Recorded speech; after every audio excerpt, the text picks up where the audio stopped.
Of importance to millions of people who are continually pale and washed out, weak and run down. Doctors will tell you that these conditions are often caused by a deficiency of iron.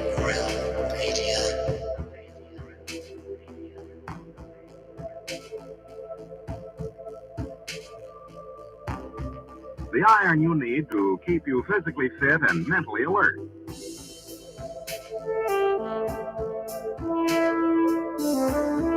Medical studies show that 2 out of 3 women and many, many men lack the daily iron your body requires in a form your body can easily use and put to work.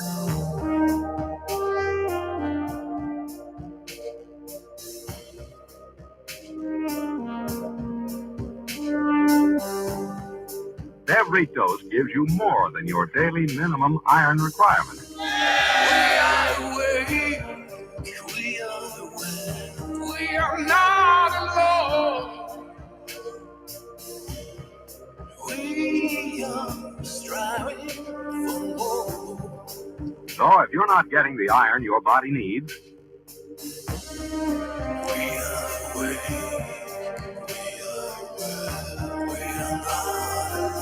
if you feel weak, run down, and are easily upset,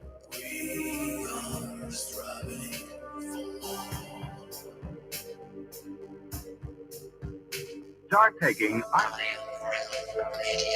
today.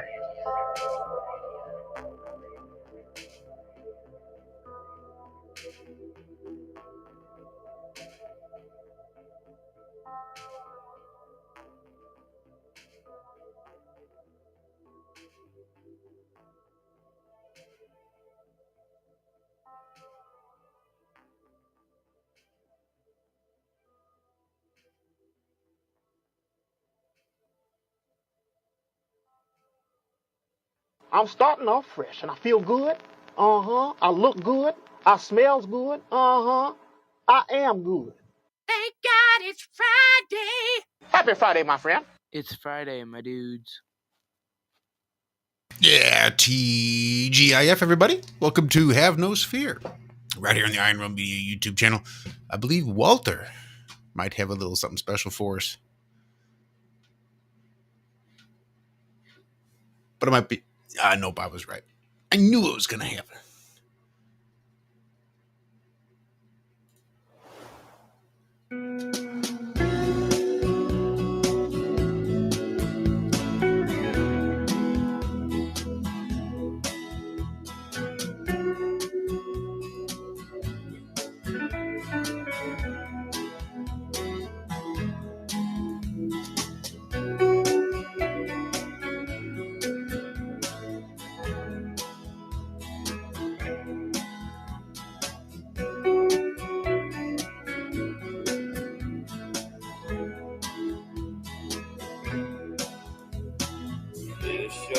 Fire, I want to share it with you. Josh Walton, Zach, Iron Media. And I never dreamed that I'd find a show whose view match a lot of mine the way y'all do. Oh, Iron Media. Oh, Iron Media is cool.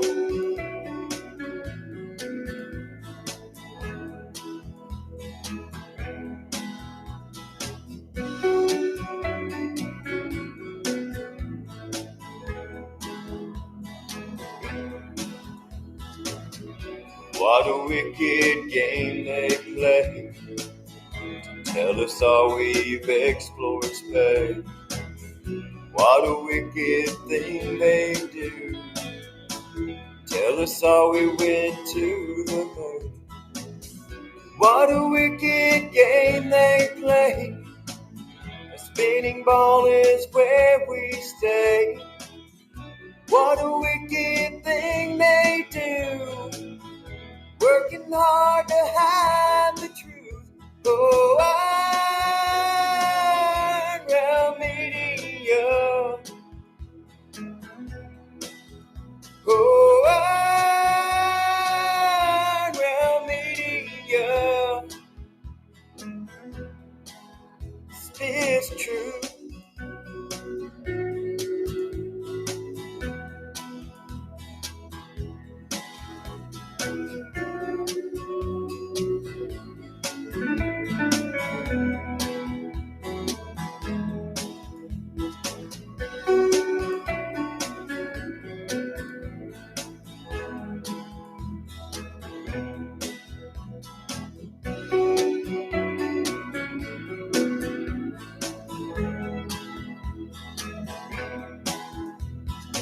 This show is fire, I'll tell you what you should do. Listen to these guys as they try to explain to you. NASA is fake and we don't live on no globe. Our leaders are puppets who just do what they're told. Oh, Real Media. Oh, Real Media. It's true.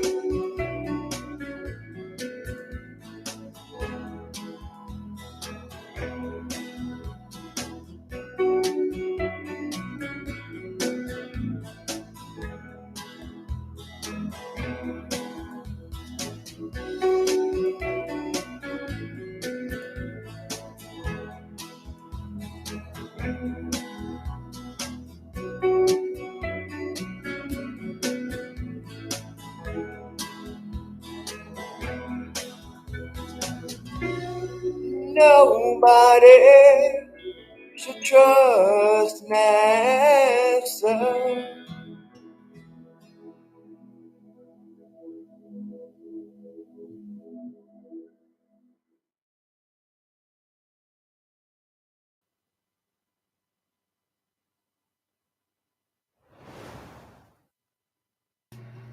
Still gets me. I absolutely friggin' dig it. And again, happy Friday, everybody. Welcome. Let's jump right in and we'll say all of our hellos, starting off with the ladies first, as I like to do, because I'm a dinosaur of a chauvinist pig. This is Kimmy Nodell, who you might recognize with the little channel Agelings 717. Kimmy, my dear, how are you doing? Hey, I'm doing good. I'm sipping the coffee that Zach just brought me. It's Friday. It is. It's Friday, my guys. I cannot believe it. I'm living in this little bubble of a time warp and thought I was doing pretty good with the pitter pattering today. We got some lemon balm harvested and dehydrated and all ready to go to work with, and did some gardening and cleaned out some drawers and little things, and thought that we're just pattering and making our way. Zach worked on cleaning out the garage and that, and then he reminded me that we're now doing Shabbos or Saturdays where we're not working. So all this stuff I thought I was starting would finish up tomorrow. It's like a bittersweet. I mean, instead of sitting here on the show, I'm looking for things I need to dust and clean before we end tonight. We have a Friday night show. I don't know how this is going to work, but I'm sure we're going to find a way. But it's really nice to be here. Troubling Tribune, the alliteration rolling off of the tongue. It's so nice that you're joining us. You are somebody I've wanted to have the time to look at your channel more. I did click in last week, said hi, and I was very, very pleasantly, I don't know if surprised, because you promised it wasn't a hot mess, but I really enjoyed it. I enjoyed it a lot, especially for something calling itself a debate. It was really good discussion and wonderful stuff going on. So I'm looking forward to tonight. with that, I think I'll hand it over and let other people talk. It's just intros. Yeah, me too. I'm really looking forward to it too as well. I think we're gonna have some really amazing discussions. We'll say hello to Mr. Walter Johnson. He's got a little channel on YouTube called Flat Earth Head. He is also responsible for the visuals that accompanied the music that we just witnessed. Walter, how are you doing, sir? Did the video and it was great fun, but it does. I can't even explain the smile that brings to me every time I hear that song. Jeremy, I know you're here. We haven't introduced you yet, but brother, thank you for that love. It makes everything we do worthwhile. Thank you so much. So yeah, I just put that love into that video, and thank you guys for the appreciation. But yeah, it's been a good week. I have my buddy Bender here, as you see, exploring. So if I start typing weird stuff in chat, it's his fault. He likes to get on the keyboard. He'll probably mute me and unmute me and turn my camera off and all that. So, but yeah, I'm here, and y'all hear me yapping up. We got two awesome people here to get to. So I'll see you in chat. I'm gonna come say hey again. Right on. I'm gonna say hello to Mr. Zachary Zabala, Z squared. You might know him from his channel, Good Times for All, here on the YouTubes, and I'm not going to spell it for you because I got in trouble last time I spelled it for you. You just have to search and search and search. Good luck. I mean, even things that are spelled normally that you can spell 100% correct, YouTube will still hide from you. Zach, how are you doing? Hey there, Josh. Doing great, man. Sun came around again. And yeah, like Cammy said, we're getting stuff done. Made a list.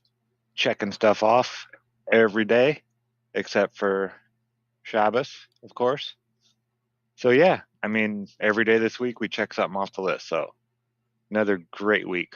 Just, getting stuff done, and garden's looking great. Soil, I think, is finally ready, and this is my first year. Walt and I were discussing this earlier, in 5 years that I've had a chance to actually not make a garden, but tend an actual garden. Like last year it was a garden, but the soil still wasn't, it was like growing in, whatever. Just, it wasn't ready yet. And this year the plants are all thriving. They're loving it. So yeah, it's exciting. It's like almost like being reborn again, getting all these feelings that I used to get to have every year, having them again for the first time in a while. It's neat. But yeah, great guest tonight. I'm going to shut up. You were actually really close to doing some commercial gardening once upon a time, as I recall, up in Michigan. Yeah. I planted over 100,000 seeds in a garden bed that was, 16 garden beds, 8 rows in each. And I believe it was 75 feet long, each bed. So yeah, that was a big garden. That was a big, I couldn't have eaten all the food that was coming out of that. Yeah. So yeah, made some really big ones. And but this is the first year I've got to actually garden a permaculture garden. This new type of garden I've been building the last couple of years. And yeah, I'm excited. Yard looks great. Cammy's been really rocking it out there. So it's it's just fun to be out there. It's a lot of fun to go out there every day and just do a little bit and try to keep it looking the way it is. Well, that's good show.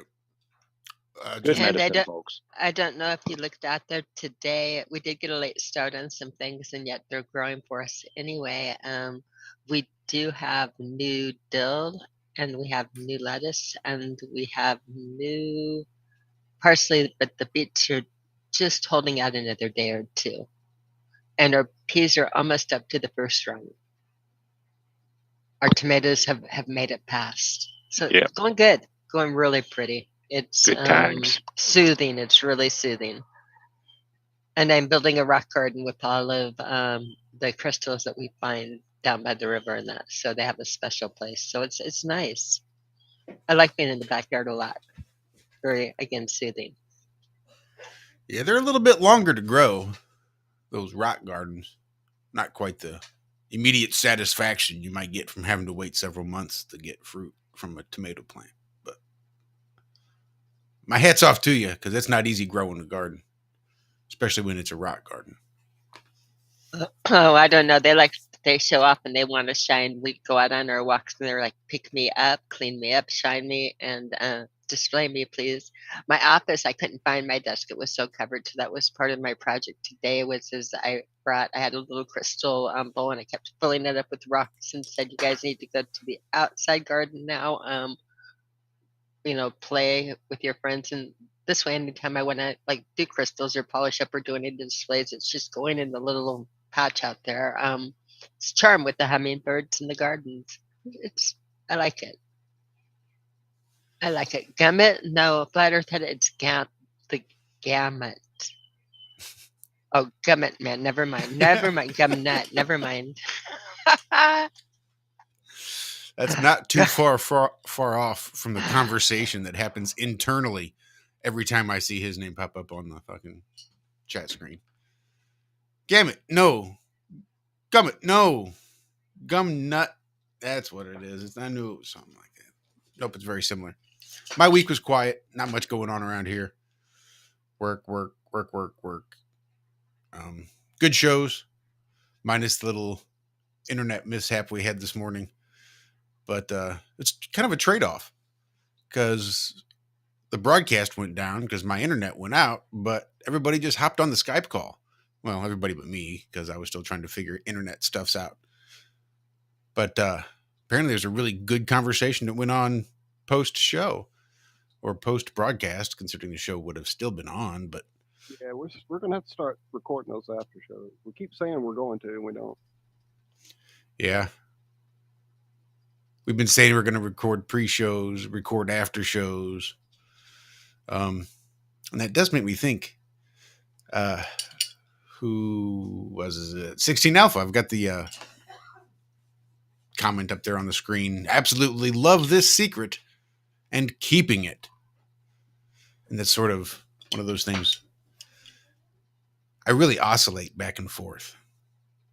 I love the fact that we're so small and that it really is sort of the micro niche secret flat earther show. Not necessarily a flat earth show, but definitely a show for flat earthers.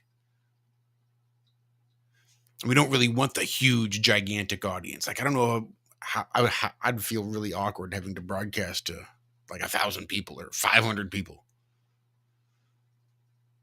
So I love that would get weird. I love the intimacy. But to be honest, sometimes, just every once in a while, mind you, sometimes it gets a little tedious. Where I feel like I'm doing all this and it's almost for naught. Like I would love to be able to get the word out. And I think that as people start this process of waking up, as they start to wipe the sleep and the governmental crumbs out of their eyes and start to wake up to the world that's actually going on around them, I think this will definitely be more of a palatable show for a lot of people. But I wish that we could just sort of be out there, and I guess it's the access. We are so shadow banned that people don't even have access to the show. No matter how much you want to keep it a secret, it wouldn't friggin' matter because no matter who you told, they'd still have a hard time getting here. But I do love the intimacy. I'd say 92% of the time, I love the intimacy and the small numbers and this real family that we've established here. But then there's that other 5% of the time that I wish we would just blow up and get huge and get big so everybody could listen and come chill and hang out with us. And then there's about 3% of the time where I think, fuck, wish we were just a little smaller. No, actually, it's probably about 1.5%. 30% of the time, I wish it was smaller. Well, I got 1.5%. We wish we were smaller. Another 1.5% to round out that full 100, where I just want to toss it all in, sell the computer, and go live in a cave. But that's just me. Go full Nachiketa. Go full Nachiketa. That's right. Exactly right. Like when I say full Nachiketa, I mean Nach. I'm here to visit. Now my fucking stupid dogs think there's somebody at the door. Jesus. Hey, be smarter. No such luck. Anyway, I want to jump into this. Zach, you had mentioned it last week, or maybe even prior to that this was a conversation that you really wanted to get into with Tribune and with Jeremy from the I Want to Know More channel. Jeremy, of course, sang and wrote lyrics to the song that we started the show with. And Tribune has just been friggin' on fire lately. And there's just so many conversations. I don't even know where to start this, but Zach, I know this was something that was sort of your brainchild, and was wondering if there was anywhere in particular that you wanted to start this. Yeah. Well, I know Jeremy, when he saw the Jerry Marzinski interviews that we did, it really affected him. And he went diving into this topic of, these beings that are out there that we just can't quite see, and you don't hear all the time, but when you do hear them, it's like, sounds like your conscience talking to you almost.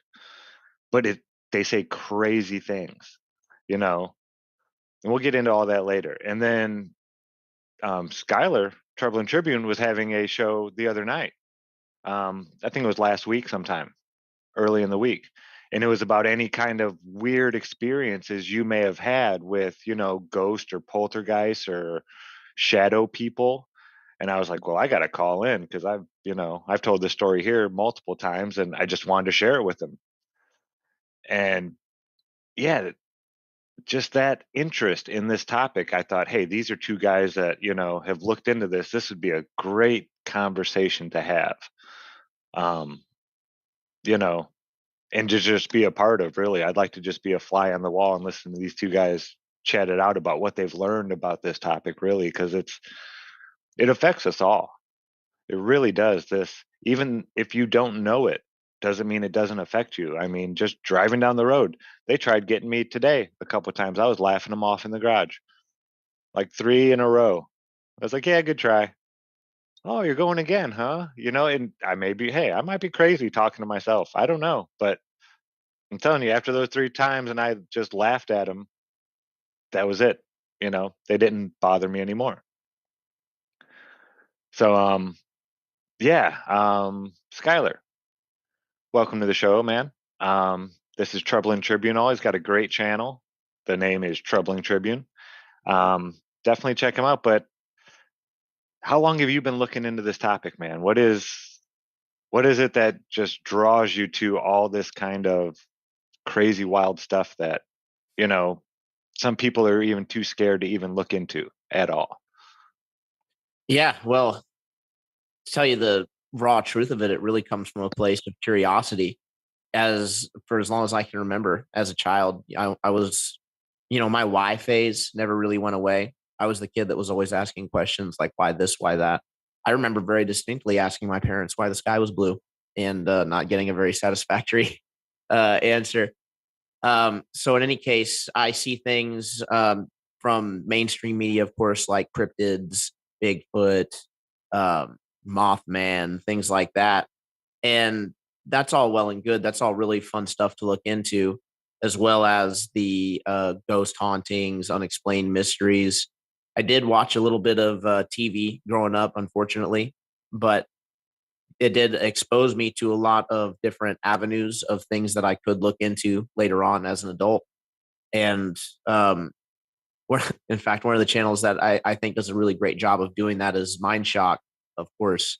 Anybody who's unfamiliar with that, definitely go check them out. They do whole breakdowns on all the different evidences and things presented for a whole bunch of stuff. Ghosts, cryptids, you name it. They also do flat earth debate analyses. So those are really fun as well. What was it again, so I can share the link for everybody? Mind Shock. Yep, with Bruce McGuire. So super fun. And I love looking into stuff like that. I always have. I went most of my life relatively asleep, though, besides the idea of the approved conspiracies that are out there and fluctuating.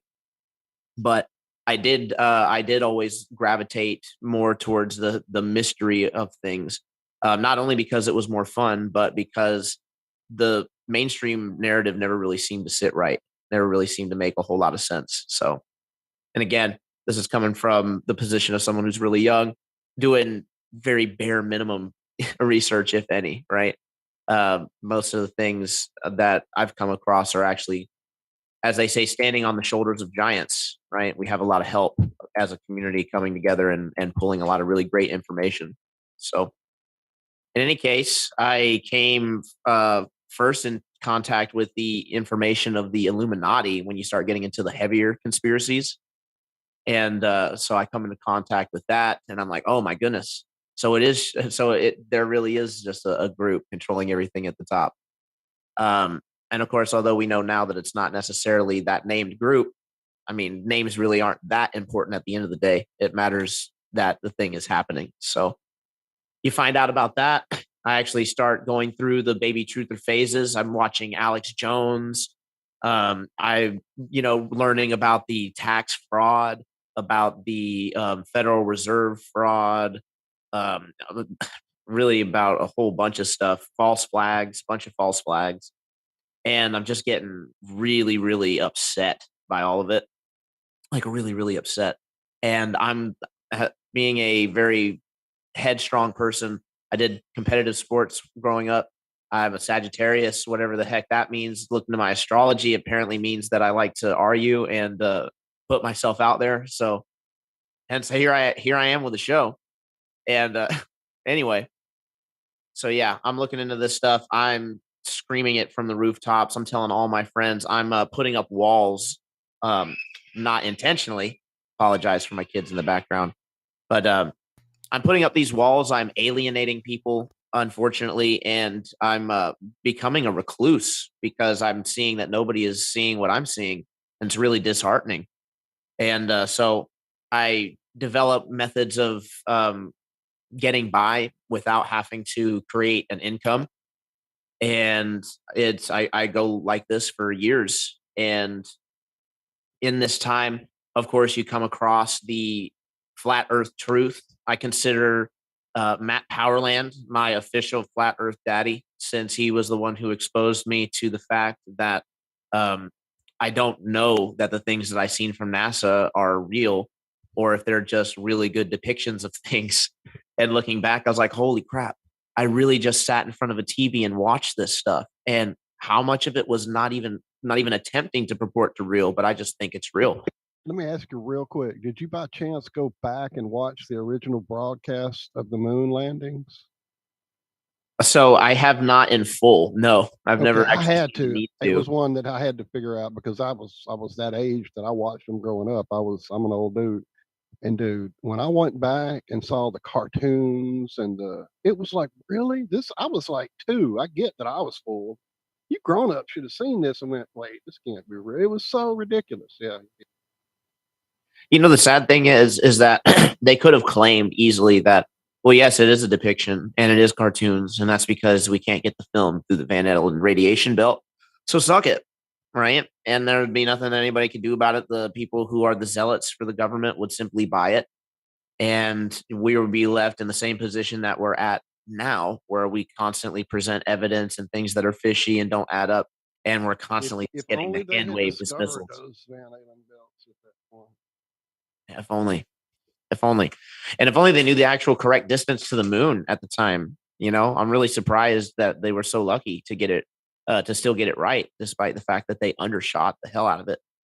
But what do I know, right? I'm just a Joe Blow from Kokomo, as Carl Miller, Constitution Man, would say. Another great resource, by the way, I'll throw out there. If anybody doesn't know who that is, that's one of the best resources to have it simply broke down, what rights and things that you basically have under the Constitution, and how the federal government doesn't really have the right under color of law to do anything about it, and like how you can articulate this in court very clearly in front of people so that they'll just like release it and get you out of court.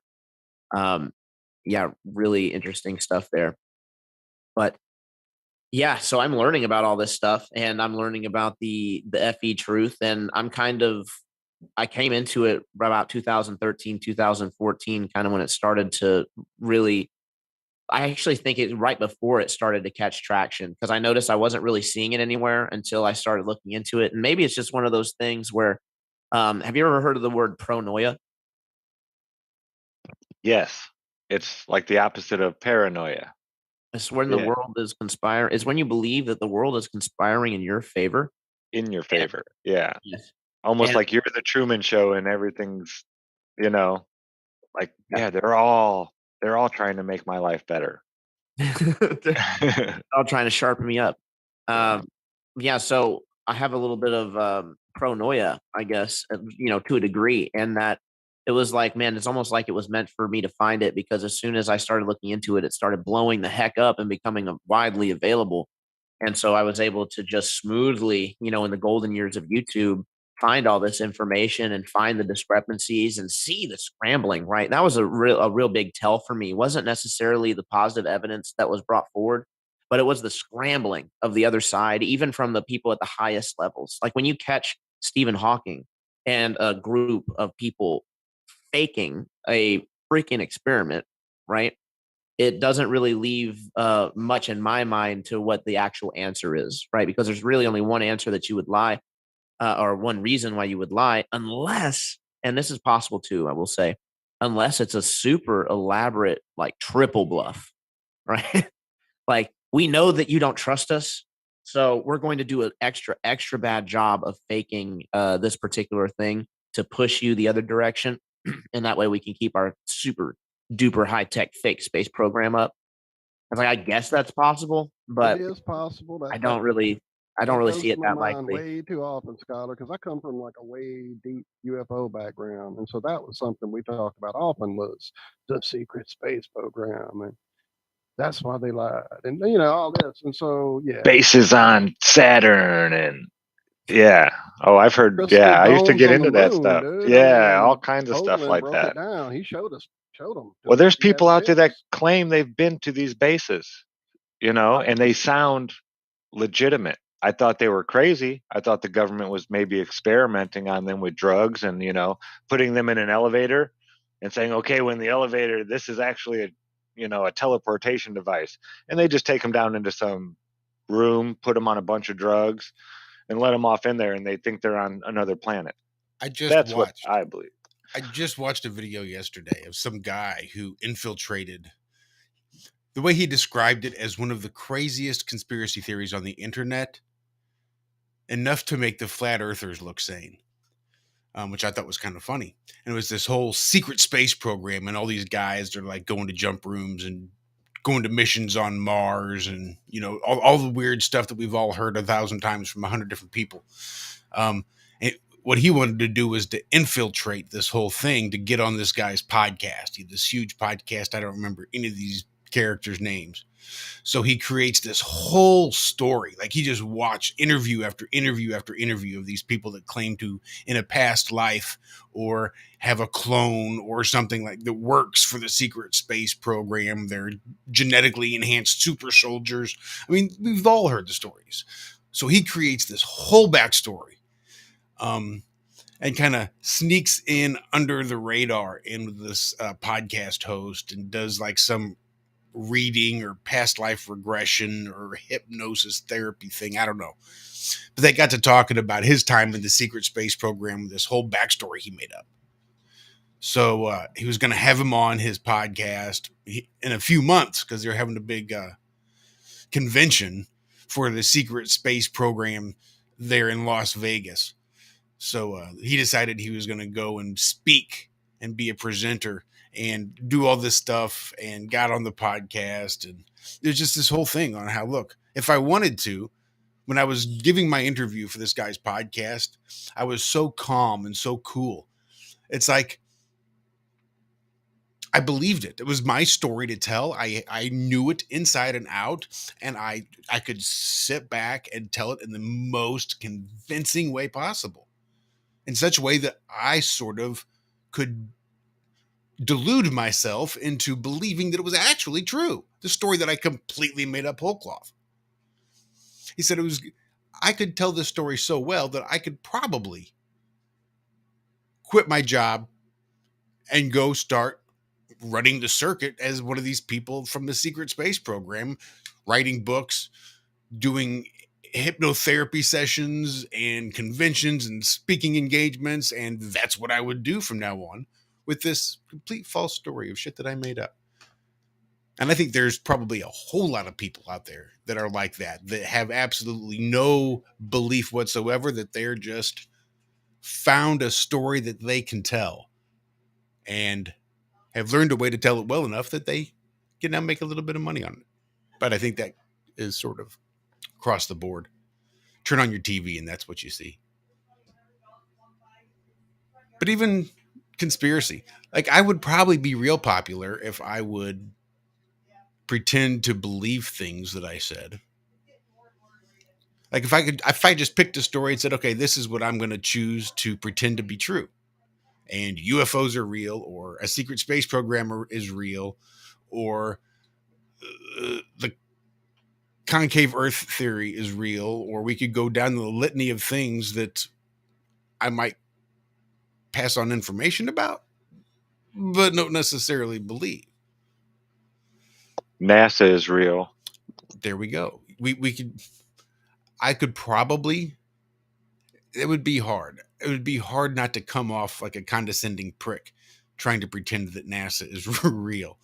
That would actually be to your benefit for that particular type of crowd. I've often, fancied the thought of, like, well, that's the wrong word, entertained the thought of, because I've been called a grifter before. And I was like, man, if I really wanted to grift, what I would do is I'd pretend to understand and agree with the arguments that you're making. And understand really pertains to the ones that are complete red herrings, right? But I would pretend to agree with all the arguments that you're making, and I would have this really public and, like, compelling conversion of, like, oh, I used to believe in flat Earth, but I got out of that crazy cult, and this is how I know that the Earth is round, and you can too. And it would just be this huge globe grift, and it would be just a lot of constant fundraisers to fight the flat Earth. Yep. And it'd probably be really successful too. There are people that do it. And I'd just be really condescending too. I would say, well, what did your teacher tell you? Right. What were you taught in elementary school? Didn't you learn that in elementary school? Aren't we operating on basic elementary knowledge here?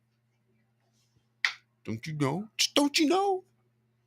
It's so obvious that the stars are millions of billions of miles away. Don't you know? And I want to touch on this, and the timing is really garbage given the conversation we've been having just seconds ago. But I want to touch on this just because it's something near and dear to my heart. And we all love Awesome Austin. We all love Andrew B. We all love the trivia. We all love raising money to help those that need it. And I know you had an issue come up recently whereupon you needed to sort of reach out. It was a situation that was absolutely dire, that there was just sort of no way. An emergency arose and there was no way you had the funds immediately on hand to be able to cover it. And it was for one of those things that's very near and dear to my heart, and that's the family pet. And it was just so inspiring to see people that are just so giving and willing to come and help, and just because it's not the grift. It's not, we're just trying to fuck people over to try to supplement our income. It's, look, sometimes we need help and we have to let people help us. We need to offer that to people to be able to help us. And it was just awesome to see these people come together and help you. And I just wanted to check in and see how everything was going and make sure everything was okay. Yeah, absolutely. I'm really glad that you brought that up. And it actually does tie into the conversation we were just having perfectly, because it actually just came up yesterday again, but in a negative way, right? Because I've started to recently become a little bit popular, and because I went on MC Toon's channel, and I've had Austin Whitsitt on as well, and so I've had a lot of really good luck with my channel lately. And so I started to get a little bit of attention. And as you know, when you're in this kind of fight, with the attention comes the accusations. So I've actually been accused of taking the flat Earth community for a ride for the whole cat thing. So to fill everybody in on the story who may not be aware, I had taken my cat in to the vet suddenly. I actually don't really believe in hospitals or vets, but in a situation where something's looks like on death's door, what are you going to do at the end of the day? And cats usually don't show symptoms of being like sick or anything like that. So if they are, then it's usually a sign that something's really wrong. And Windhelm wasn't showing a sign that he was just like kind of sick. He was literally wouldn't move. He's just laying down in the middle of the floor, just randomly, like barely meowing, struggling for breath. And yeah, so obviously we made the decision to take him into the vet. They actually did the whole oh my goodness, we're going to stabilize him right now, because obviously the situation was dire. So they took him back, and this is the part of the practice that I don't really agree with.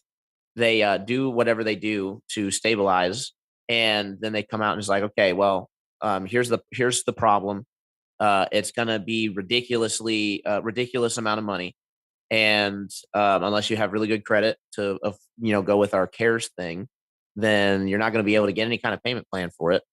And we're also going to need payment for the treatment that we just did, which is about half of what the what like the bare minimum could be. If there's like nothing else that we do besides a simple flush, then you would still end up paying like $400 just to take him home. And that wouldn't fix the problem. He's gonna die if you do that. I'm like, okay.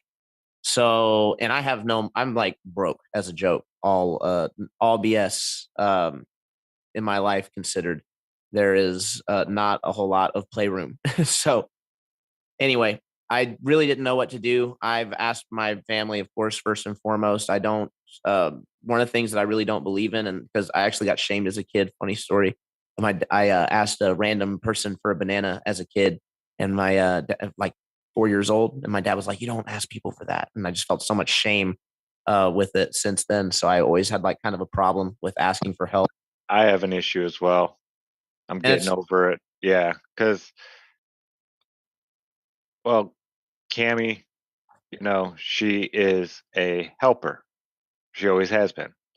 She was a huge part of, Glowbusters in the back scene just on show day. I mean, there was the massage, there was the big breakfast, there was, all this kind of stuff to get Glowbusters ready to go and get Bob, in that mood on Sunday. And I've been I've always taken care of myself. I'm not someone that not only doesn't ask for help, but feel weird when people try to help me, or not even help me, but just do any kind of thing for me. Hey, would you like a coffee? I'm always like, oh, I'll go get it, But I'm starting to realize that it's good to let people that like to help you help you. They enjoy it. It makes them feel good. Let them help you. I'm learning that. I'm 45. It only took me 45 years to realize, hey, it's okay to let people help you. But yeah, I had the same issue like my whole life from a young age.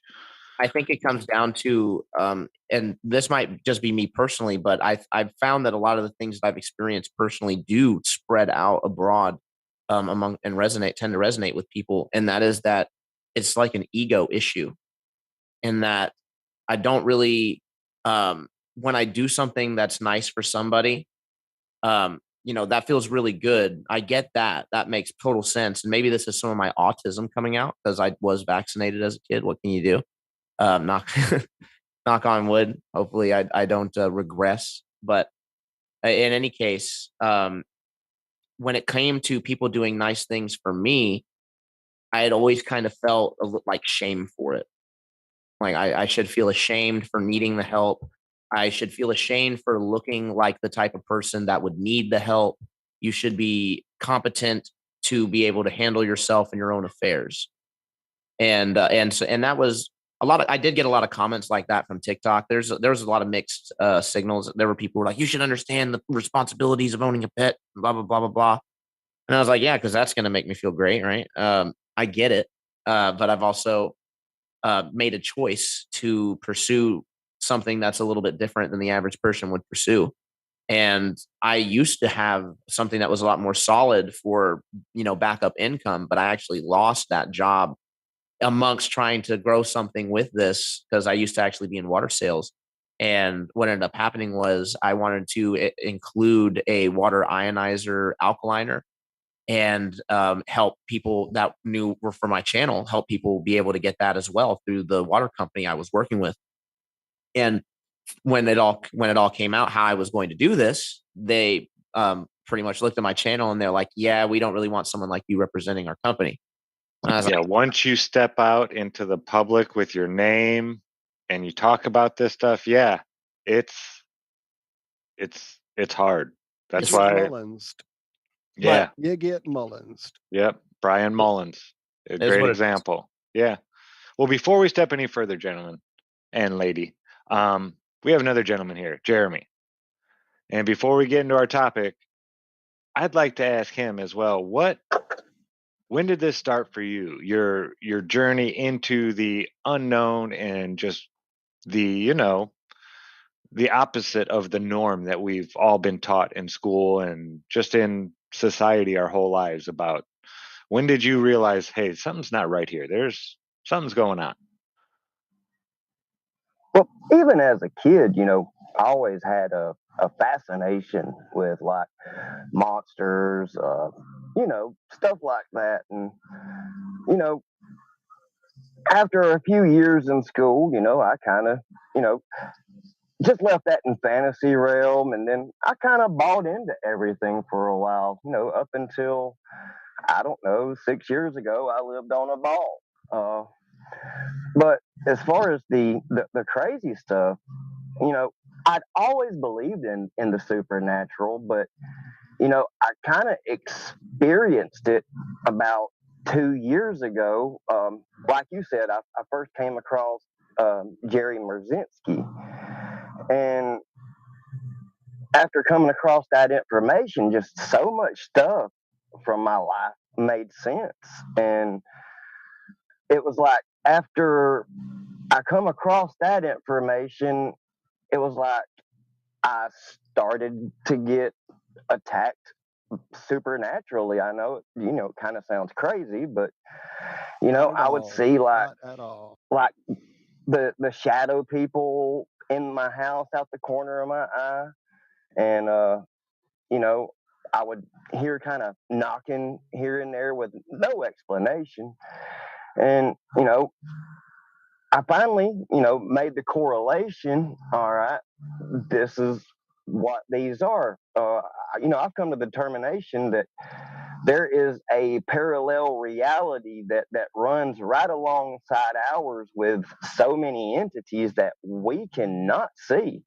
We are very limited by our bodies. We only see like a ridiculously small amount of the light spectrum, and we only hear a ridiculously small amount of the sound spectrum, and there's just so much more out there than we could possibly fathom.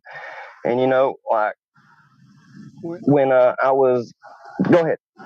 No, I was just going to ask, when you were talking about those attacks that came as you began to look into knowledge and all that, did it spread to friends and family? It affected my wife in a very negative way. I mean, she's always been kind of negative anyhow, but when all this happened, like, I'm not gonna lie, my household went into chaos for probably about a year and a half. Me and my wife was always kind of at each other's throat. It was like coming home to a roommate. We'd kind of just separated kind of off from each other. And so, yeah, most definitely it did spill out. And, I've dealt with the. I'm sorry, Jeremy. Go ahead. No, keep going. What was he saying? Well, it felt to me like when I was first looking at all this and trying to figure out if it was flat, but maybe, and trying to really dig in and really becoming aware of a whole lot of things that opened up, because that wasn't the only revelation that brought into my life. There were a whole lot of lies that I had no idea the depth of, even though I'd been on a path that had been uncovering those lies my whole life. I thought I had a pretty good handle on things, and suddenly felt like literally the veil ripped away. And so at that time, it became an insane amount of attacks, and it felt like I'd been this dim little light somewhere, and suddenly I was a bright light, and they all saw it, and they came running. And dude, it was astral, it was dreams, it was physical, people I knew. It was crazy the amount of attacks that went on. And I've had a lifetime of dealing with those kinds of things. I have a few techniques I've worked on. I've shared some stuff with you guys, but I just wondered, you were saying how they kind of came at you when you started waking up more. I think that's key to it. I think that your light, just your energy, your whole thing, your aura, all of it just lights up, and they come running like a bunch of moths to a flame.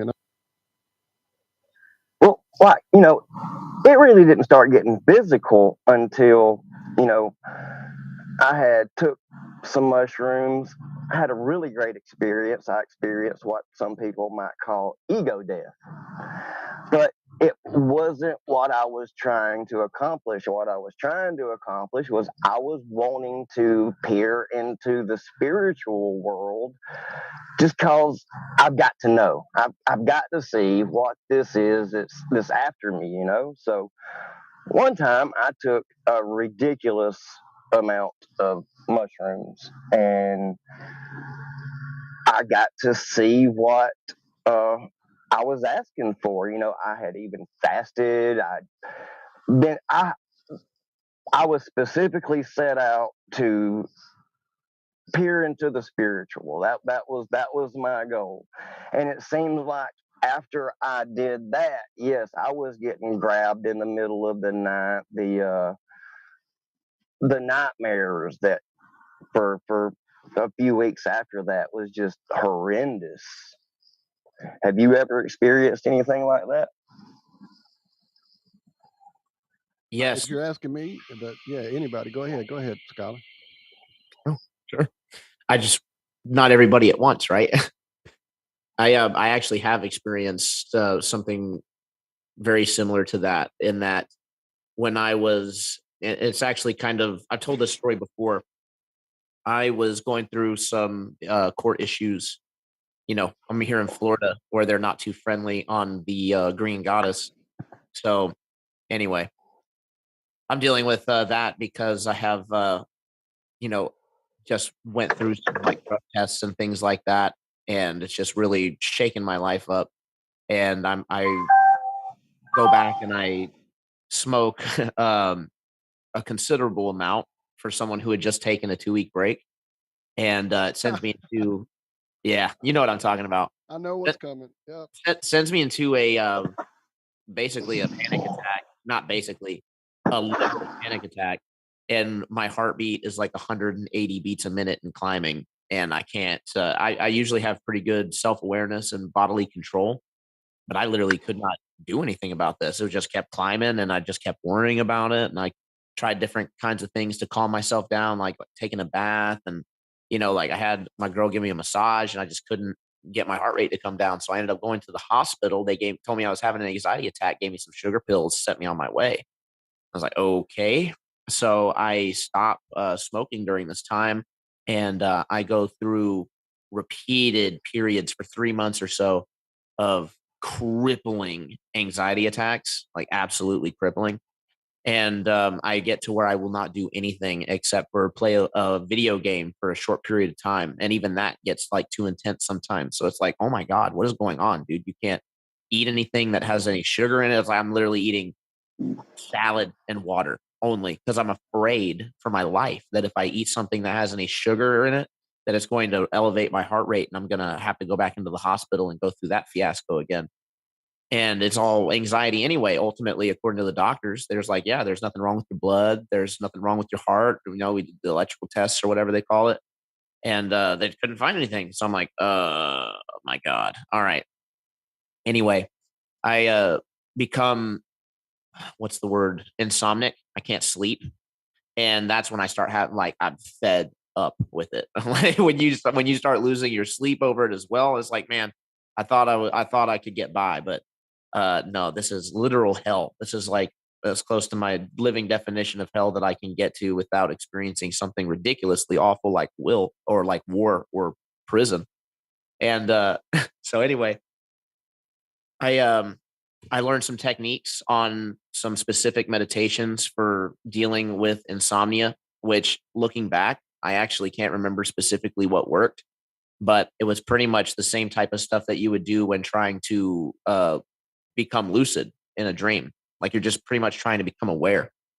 And I would have once I did finally start going to sleep again, I would have incredibly vivid nightmares, incredibly vivid nightmares.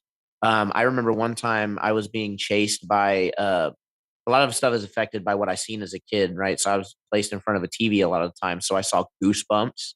So I remember having a nightmare that something had let my dogs out of the house, and I didn't know where they were. So I was playing on my fear of like needing to protect my group, and then also it just so happened the thing that let them out was the dummy from Night of the Living, Night of the Living Dummy. Um, anyway, I'm having these nightmares like reoccurring, and I get to the point where I have to learn to control myself in the dream, or else the nightmare is going to continue. So I get to the point where at first it's like I'm just dealing with it like manually. Like I came across the dummy and I end up shrinking it down and putting it in a cement box, and I bury the cement box way down deep and then cement that over. And now I don't have to worry about it anymore.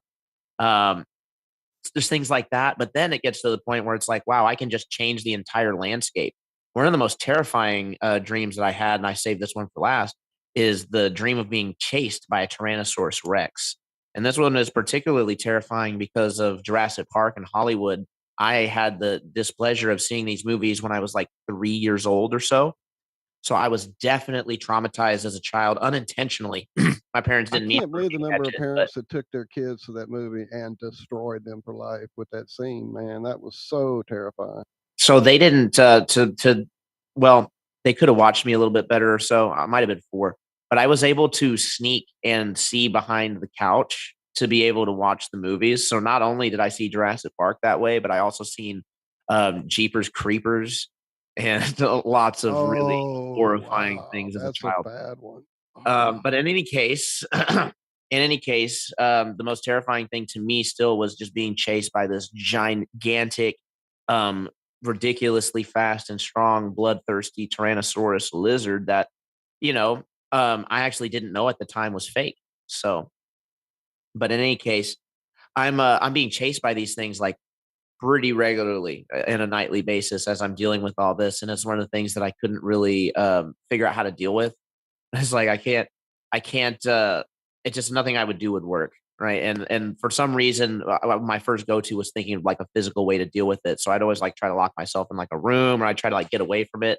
And I was really just like afraid to fight it or something like that. So that really wasn't an option because this thing is ridiculous.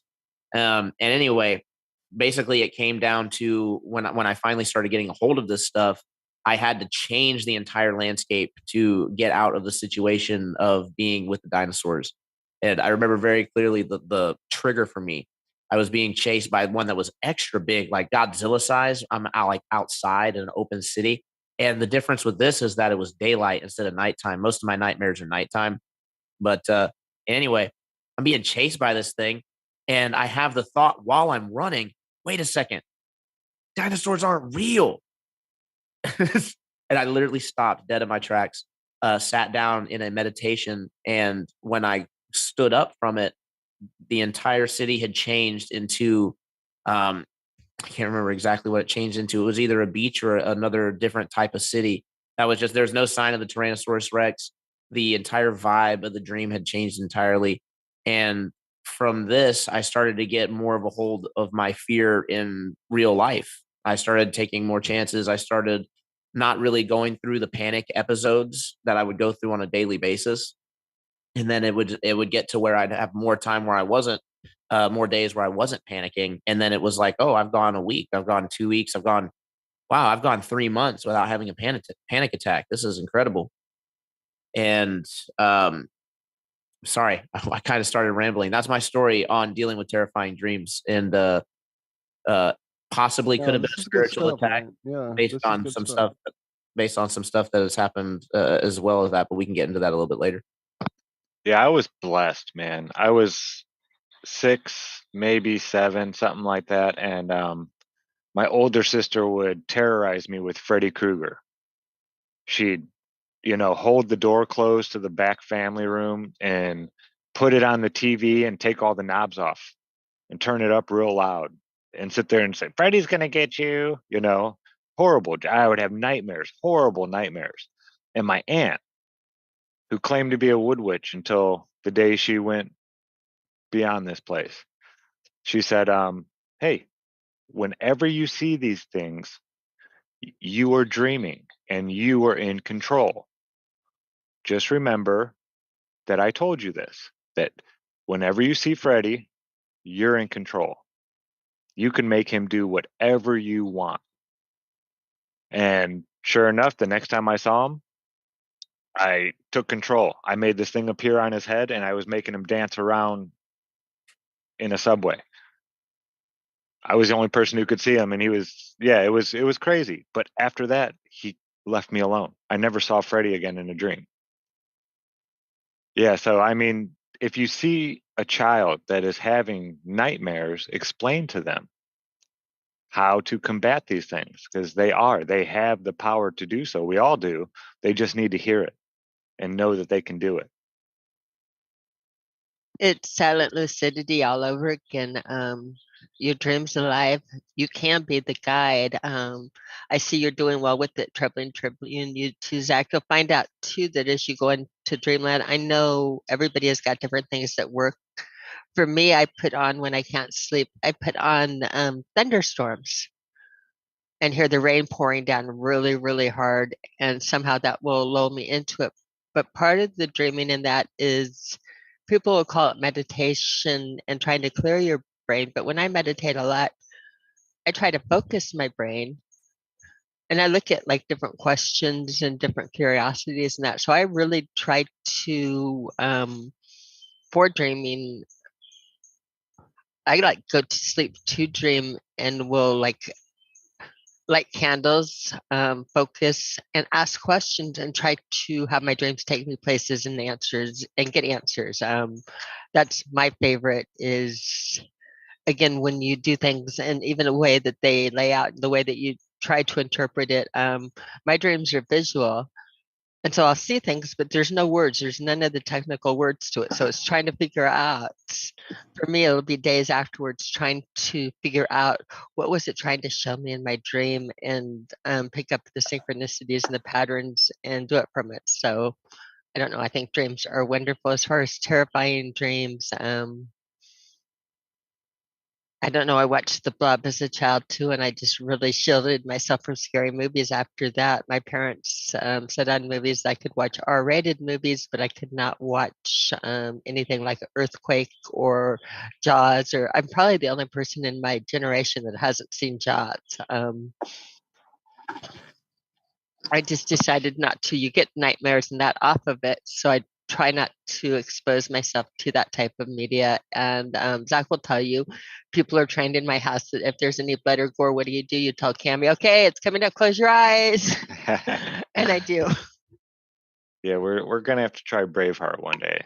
I got most of them down pretty good, so I don't know. I'll be having to mute it a lot probably because I don't know if you could even take the sounds. No, but yeah, Cammy doesn't like the pew pew, nothing like that, none of it. Now, George R.R. Martin was a favorite author of mine, and everybody is so into Game of Thrones, but I've read the entire series, and I'm a bit intimidated to watch it in action because I know there's a lot of, it's like I read the book. I can skim over. The story on TV was way worse than the books, I believe. Okay. I'm usually disappointed when I go from book to story, and so I haven't been to, but everybody, swears they did a great job.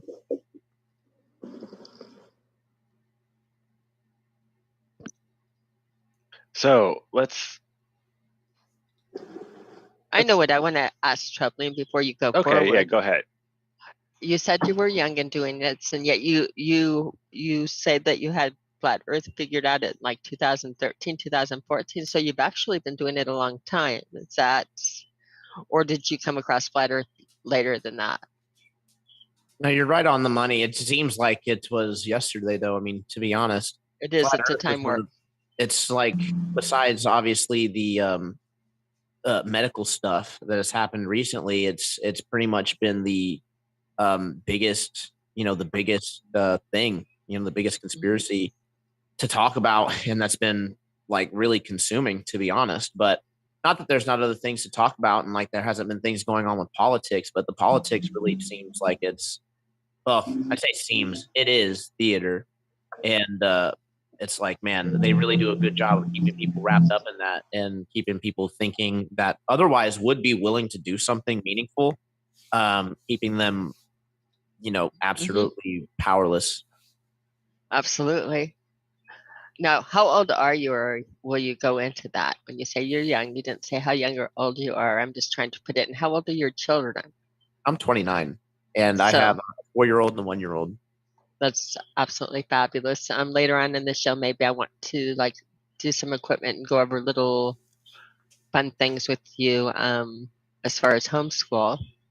My passion is with the children and with learning and teaching and the filter of reality, because people know my opinion. I think we're missing out on it a lot with all of our focus. And I think a lot of our focus, I know Zach is pointing out, when we jump over with that, we're like, what do you call it? Playing chess with pigeons? Or how do you phrase this, Zach? Stop playing chess with pigeons. Stop playing chess with pigeons or whatever and arguing on it. Yeah, and 4 years old, I think, is the perfect age to start playing with magnets and polarized filters, and not quite ready for the Van de Graaff generator or anything like that yet. But I mean, there's electrostatic rods. You could get, just a rubber rod and a glass rod and rub them with, you get the right material, some silk and some fur. They use cat fur in science. I don't know why, but yeah, and you can manipulate a balloon, one of those Mylar balloons, or even a regular plastic rubber balloon. They will still hold these charges, and you can show your children that you can, move stuff around just by rubbing stuff together. I mean, yeah, they're at the perfect age to get it, and that'll be knowledge that they will never forget when they learn it at that age. So yeah, I think about 4 or 5 is perfect for hands-on anything. And to fall in love with nature and to fall in love with stuff. I do want to put kits together, and that's something I want to do. And I don't know how you're doing. I know you don't have many, but how are you doing with time traveling, Tribune? Or can I call you Skylar now that Zach outed you? He doxed you. You may call me Skylar. Everybody here on the panel may call me that. All you Globers out there, that's Mr. Tribune to you. That's right. Just kidding. But what was the question? Oh, how are you with time on your hands? I know that it's like that. How are you with time as far as putting together kits or doing different projects or things like that? Or is your time also as tied up?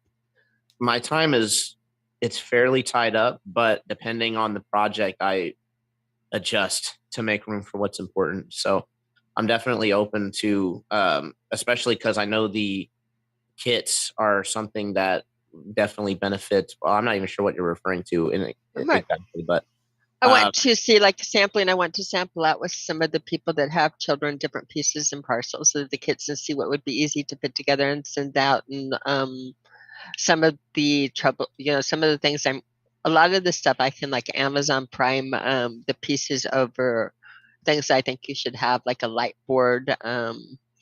Oh yeah, we can definitely Polaroid filters, all of this, but there's other pieces that, like for instance, I think y'all need a nice calcite crystal in your batch, but I can tell you what to look for in the calcite, in the optical crystals, and I can go out and find them for you, but it's harder to just go and order online. That's something I always no, that looks like selenite. It is. That is. I'm loving it that you have rocks. And things like mica and that. I don't know how many people. I can go in my backyard and find mica. Maybe it's we do. Get back up here. It would look like. Yeah, another rock. Here, Glad to meet you. Nice. Let's start video. You're looking for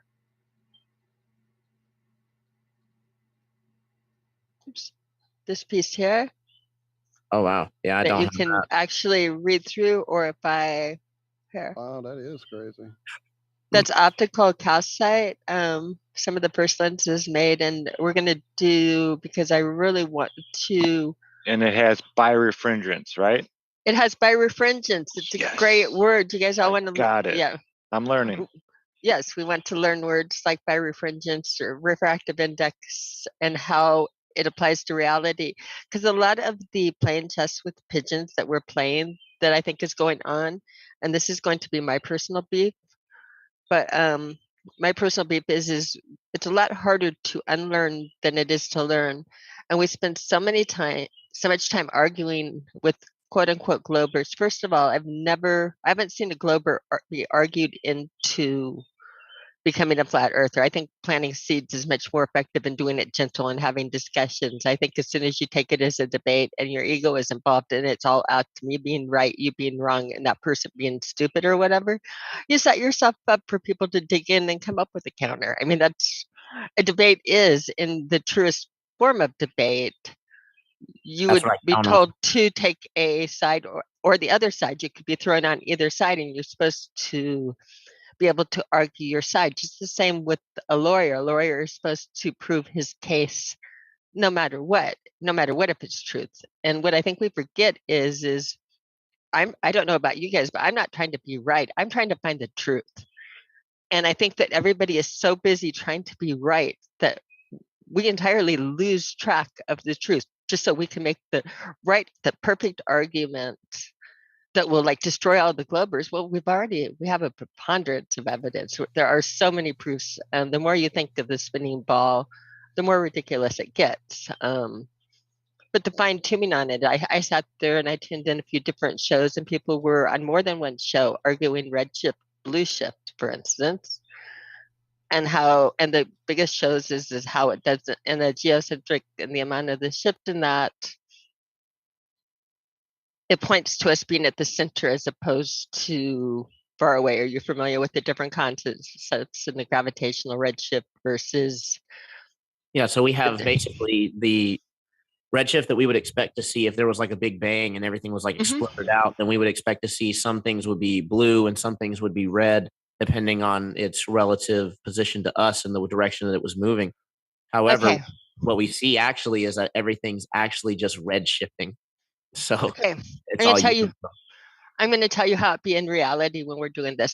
Redshift, when it was written up by Hubble, when it was chosen by Hubble, we happen to know in optics there are multiple ways to shift light, a lot of different ways to shift light. We know that Doppler or speed is one of them, and what that is that's just detecting the fringe patterns, people. We make it so difficult, but it's just detecting the fringe patterns, and it's the amount when you look at the wavelengths, the red and the blue, and we bring up the waves and everything. It's just as you're moving away or towards, you can pick up the difference that the light moves, and that will cause shifting in the light 100%. We use it with Doppler, we use it with radar when people are speeding, but that's not the only thing that causes light shift. That's not the only thing that colors, changes color on things. In fact, you can change it magnetically, you can change it with crystals, you can change it with chemicals, you can change it with temperature, you can change it, and you can shift light in so many different ways. It's not funny. And so we're going to show you, like I can shift light with polarity. Let's see if I can share a screen. And if I typed in camera, I bet I could make a camera come up.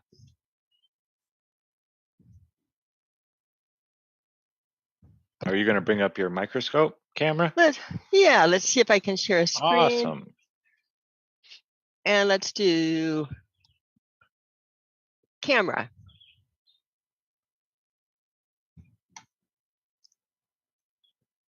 So there you go. There you go. Okay, so you have a camera up. That's pieces of tape. This is pieces of Scotch tape. Zach, I don't know if you wanted to get behind and do it, but this is pieces of Scotch tape on a piece of glass. I'm bringing out, I just shifted the color by putting a Polaroid filter over it. Guess what? I'm shifting the color right now. I am rotating. Cammy, are you sure that that's not rocketing away from you at 1,000,000 miles per second? I am positive. I am positive it's not. So, like when I talk about fighting pigeons, we're all memorizing these facts and giving things to unlearn. I can show you if I put a crystal under it, I can tilt the light. I can change the lighting with a crystal. I can flip the lighting so many different ways. On a computer thing, if I bring up the plasma and the gas, it's even easier to do it. A magnetic field, what is it going to do? It's going to polarize, or it's going to it is going to, for sure shift light. If you actually had the stars, let's say they're magnetically based, and you had an axis, and you had, again, our dielectric inertial plane, and you put it into physics, I can cause redshift, and I'm sure you've seen it with Ken Wheeler. I can do that by simply, okay? I can simply, do that by tilting the axis of the magnet one direction or the other. Redshift, blue shift. Redshift, blue shift. Ken Wheeler, if you go onto his channel, you'll see magnetic redshift or blue shift. You can also do it with crystals. Again, chemicals. You can do different things. So when we sit there and memorize all of the facts about redshift and how it has to be the center of the universe, I think we should go back to basic physics and say that the only reason he chose it was because it supported the idea of an expanding universe. That's why it was chosen. So if you're not looking at an expanding universe, I'll say that take our mistakes in physics, rolling back right there, if it was chosen to support an expanding universe and our universe is staying the same and our pole star is staying the same, why are we wasting our brain waves? I'm memorizing facts about gravitational redshift and that, because again, it's a shifting of light. You're playing by the rules. We can take it fact after fact after fact. I listen to the debates and I scratch my head saying, you guys are becoming more indoctrinated, learning facts that feed their model, or that they did this instead of stopping and testing and saying, what am I looking at? We want to teach the children. They understand how easy it is to shift light. To get some of the effects that we're doing, the crystals, the way that they actually crystals. Somebody I was sent, and I didn't get to see it yet, but Austin sent me and did a show this morning on liquid crystal displays. I'm wondering if the body is a liquid crystal. And I haven't watched the show yet. But the body is amazing, and people haven't learned the basics, like what children should be learning, that the difference between solid, liquid, and gas is the organization to it. As soon as it organizes in nature, it grows like this. Grew in nature like this, by the way. This was not cut. In fact, all of my calcite blocks, if I find them all, and I have a stack of them somewhere, probably in a drawer, they all have these exact same angles. When we say that they grow and they have organization, one of the things you do is they have something called, this one has perfect cleavage planes. I can sit and I can cleave along these planes perfectly. This is where it wants to break. We know, not by the outside, but by the way that we can even break this, the way it forms. We have so much that we know and we learn on how things work that we don't say and we don't transfer over. We sit there and say, I don't know if you're a creationalist or not, but we say how the earth has grown and took millions of years, and we laughed at the creationist story of it being formed in one day. And yet, if you go over to our physicist channel, Steve Molden, that you'll see that the amount it takes to, the only difference between, again, liquid and the body doing it is the organization. So you say, almost all of solids in nature, almost everything, the rarity is glass, is crystalline. When you call something a glass, like a meteorite or lava, it just means that it changed over into a solid without organizing. So those chemicals are not in a lattice. They don't have that organizational. That's very rare. Metal does it so quickly that one of the hardest things to do is make a metal glass, because it organizes in milliseconds. In milliseconds, it goes into order and organizes into a lattice so quickly not over millions of years, not even over seconds. Over milliseconds, it forms and it crystallizes, and it's perfect. If you've ever Well, yeah, made and when you get to the bismuth, really hard ones, like palladium and what is it, osminium or osminium in that, yes. The it rate that they goes from boiling to evaporating, or just melting down to evaporation so quickly that they can't do it. So yeah, all the different elements are so different. Like she's saying that we have to look at how it really works in nature, and how it works in nature is not when you recreate it what they're telling us. And so you get to say why. We do know that they show how life presents and spreads with humans and with animals, and they do it well with plants, but they're lying about rocks entirely. It doesn't take hundreds of years for rocks to form. If you make bismuth, how long did it take us to make some bismuth crystals there, Zach? Oh, seconds. Seconds. Like if you leave it in too long, the whole thing just hardens. Like it has to be seconds. A lot of the finer ones like diamonds and sapphire and that, you take a little bit longer, but you're talking about days in this. We're not talking about them forming over millions of years. Just like baking a cake. I had a it's like baking a yes. It was regarding the crystal growing. I was wondering if you had any knowledge on growing black opals. Not particularly, but I could probably talk to some people that synthesize them in lab. What I used to do, not so much as growing them, I'm good at detecting them. One of my specialties was and I have most of the equipment here at the house, is as long as they've been cutting gemstones, people have been making and growing in the laboratory the same things. So what I specialized in is something called separating sophisticated synthetics. And what that means is it means that I'm trained to separate things that were grown in laboratory versus things that grew naturally in the ground, even though they are the exact same material. So if you're looking at a lab-grown sapphire, it's going to test corundum. It's going to test a refractive index of 1.762 to 1.767. It's going to have a hardness of 9. It's going to have the specific, it's going to have all of the numbers exactly the same as sapphire. Everything is going to look the same on it, and then you're going to go into growth patterns in that. So the synthetics, again, the lab grown, are the hardest of the hardest to detect. And that's what I used to specialize in. And so I learned very much how you grow things because I work with the guys in the laboratory. Most of the reputable companies, when they grow in the laboratory, they'll put a doping in a material that will make it glow or do things for a gemologist. So you don't have to spend too much time under a microscope determining, but there's enough people out there trying to fool. So you do sophisticated synthetics, and you do like point of origin by what type of inclusions and how they form in that. But yeah, I've like 40 years under a microscope. Wow. It's a lot to take in. I'm not a crystal expert by any means, but I do find them fascinating. And I also think it's really cool that there are places, just especially in the United States, there are tons of places that you can just go and find these, just in the ground. You don't have to, there's places in our backyard, they're in the ground everywhere, and we go for digs, Zach. There's Abbeville, Vias, not too far away, Emerald Hollow, and that have some of the Jimmy stuff we found.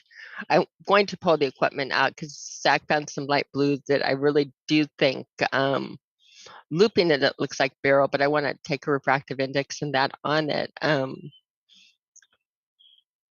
So when you get into, I'm going to take this back to redshift, blue shift. Some of the things that shift color are like a magnetic field will shift color, right? So we happen to know that we measure a magnetic field over our head. So you can kind of rule out that what you're seeing with your optical eyes on this side of the magnetic filter is the correct, in other words, you can assume that what you're seeing is affected by the magnetic field that you measure, just the same as you can when they're doing chemical analysis of stars and they're using something called Fraunhofer lines.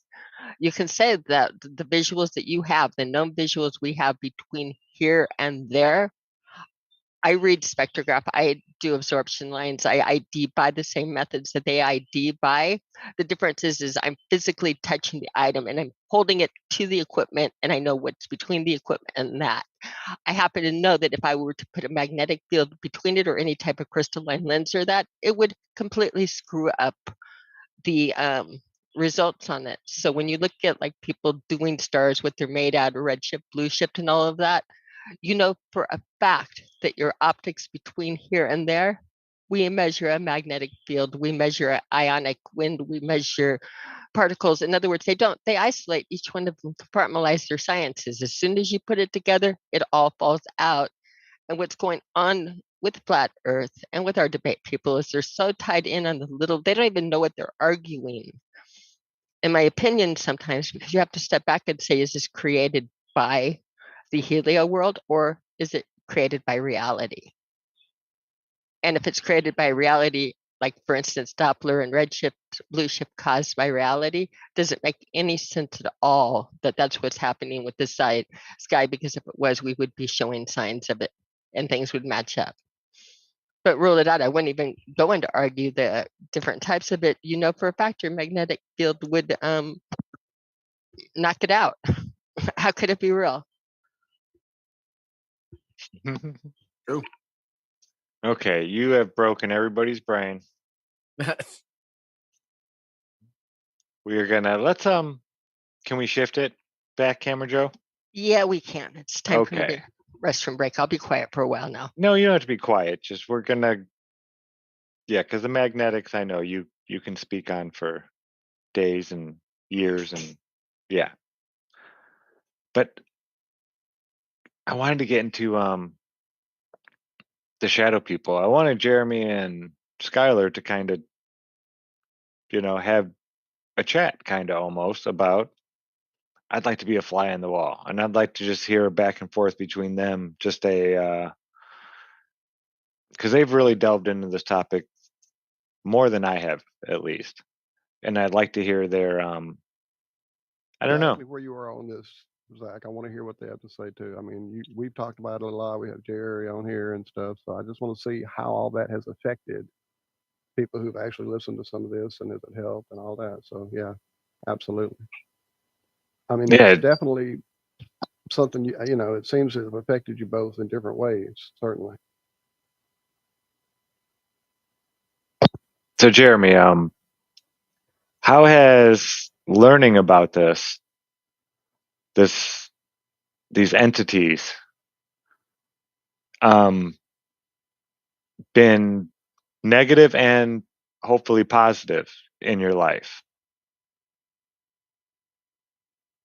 Well, I would say actually it's kind of been more positive. Yeah, it's led to some rocky roads, but just like finding out that you don't live on a spinning ball no more, it kind of just lifts a veil off your eyes, and you're actually able to kind of see things for the way they are and not the illusion that has been pulled over your eyes.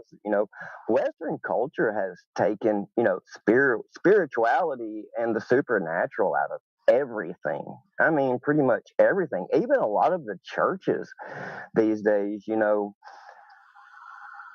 don't even really talk about the spiritual things. And honestly, I feel like if more people understood that the negative thoughts that come into your head, that they're not coming from you. Father created us perfect. Our brains are just receivers. So all those negative thoughts that you get, they're not coming from you. They're coming from an entity that wants to lower your vibration so it can pretty much just feed off of you. Skylar, would you like to weigh in? I would. I would actually. So, kind of like what Jeremy was saying, that the outcome has actually been mostly positive. I would agree with that. This kind of goes back into that whole pronoia idea, right? Is the world conspiring against us or is it conspiring for us? And it's true that they're like, first off, let me preface this by saying I'm not dismissing evil, right? There's definitely evil going on. There's definitely horrific, unspeakable things going on at the top of, or seemingly the top of the world. So I will say that, but I will also say this. In my personal experience, the entities that I've come across have been, yes, have definitely led to some challenging situations, but ultimately have always led to my greater good. It's always led to, and really the raw way of saying it is that they're always exposing some weakness of yours when you actually start to engage with them. They are exposing you to yourself. And you have to be able to look at that honestly and be willing to do the self work. And I find that when I do that and I don't fight it, right? When I just accept that, oh, that makes sense. That is what I'm being shown here. That is a problem of mine. And then I own it. Not only do I find relief in that, like a peace, but I also find working on that and that problem um, actually significantly easier to work on. And to the point that it's like becomes a non-issue within a matter of like a week or two if I really put focus to it, versus if you ignore it and then it just starts to get hammer the hell out of you. And I have been hammered with it. Let me give you an example. This was recent. This is something that happened, will continue to happen throughout your journey. I was making very hasty movements, and I'm not meaning like metaphorically or anything like that, like business or with my channel. No, I'm talking like literally. I would have a goal like, oh man, I got to grab my coffee, and then I would just scramble over to the coffee, to my coffee cup, and get everything around. And same thing at night. I heard my dogs barking in the middle of the night, and I jumped up out of bed, not even thinking about it. And I ran forward, and I tripped over this thing that was in the middle of the floor, and I ended up landing right on my bad wrist. Hurt like hell. And this was like literally through the course of 2 days had wasn't really paying attention and just got hammered every single time I was doing a hasty movement consistently. And then I stopped for a second. I was like, wait a second. Every single time I rush to make an action, I I screw myself pretty bad. I'm gonna start taking my time a little bit with stuff, and literally I have not had another, like, since I made that thought and started taking it into account, I've not hurt myself again since then. And I was like super klutz. And that's a really like watered down example, but this will trickle over into even the much bigger and deeper problems that a lot of people would find really personal. See, I couldn't agree with you more. If you let these entities, they can actually help you. For example, like say, you're sitting there one day and you get the thought of something, say you did when you were 13, and you start feeling bad for it. Well, then you can look at yourself and be like, okay, well, shoot, that is something I did when I was a 13-year-old kid. I need to forgive myself for that. I have learned I'm not that person anymore. So, therefore, this memory is not going to have any more power over me. And as far as the slowing down, I agree with you 100%. I noticed when I was younger, especially, and I'm not saying I'm old now, I'm 44, but, I used to just rush to decisions so quickly. And I have found that, sit back, think about it. Don't make no big decisions rashly. And like you said, when I would do things hastily and try to rush to get things done, I had that feeling like I've got to get this done. I would generally hurt myself, but when you sit back and you just kind of go with the flow and you don't rush it, things just tend to kind of work out for the good.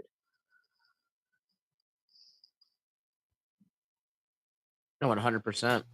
And it's like the other question I get asked is like, well, if you think that, right, would you think that that there is no evil entity at all, and that, um, it really is just all us, maybe something like that, or it's all just like good entities? And I actually don't think that either. I think that there's a good mix, but I do believe that even the things that are evil, they probably don't even intend to be necessarily evil. Maybe not everything, Some do. I feel like there's no way around it, right? You look at certain situations, you look at the mindset of what people have admitted, and you're like, okay, there's absolutely no way that you could have seen yourself as the good guy.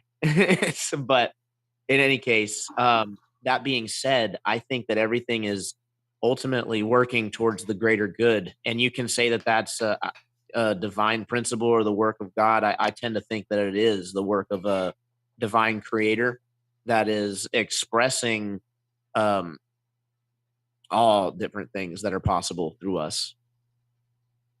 So I want to play devil's advocate one moment here. Thank you. I was going to play devil's advocate too. Almost.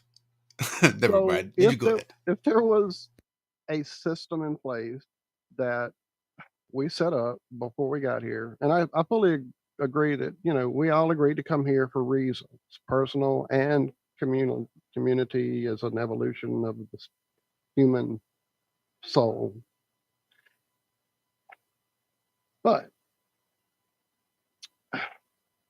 there's just this feeling to me, it has been since I got here, that there's something off, that the system got usurped, and that there are people, entities, beings who have taken the system and are manipulating it for their own ends. And I don't think that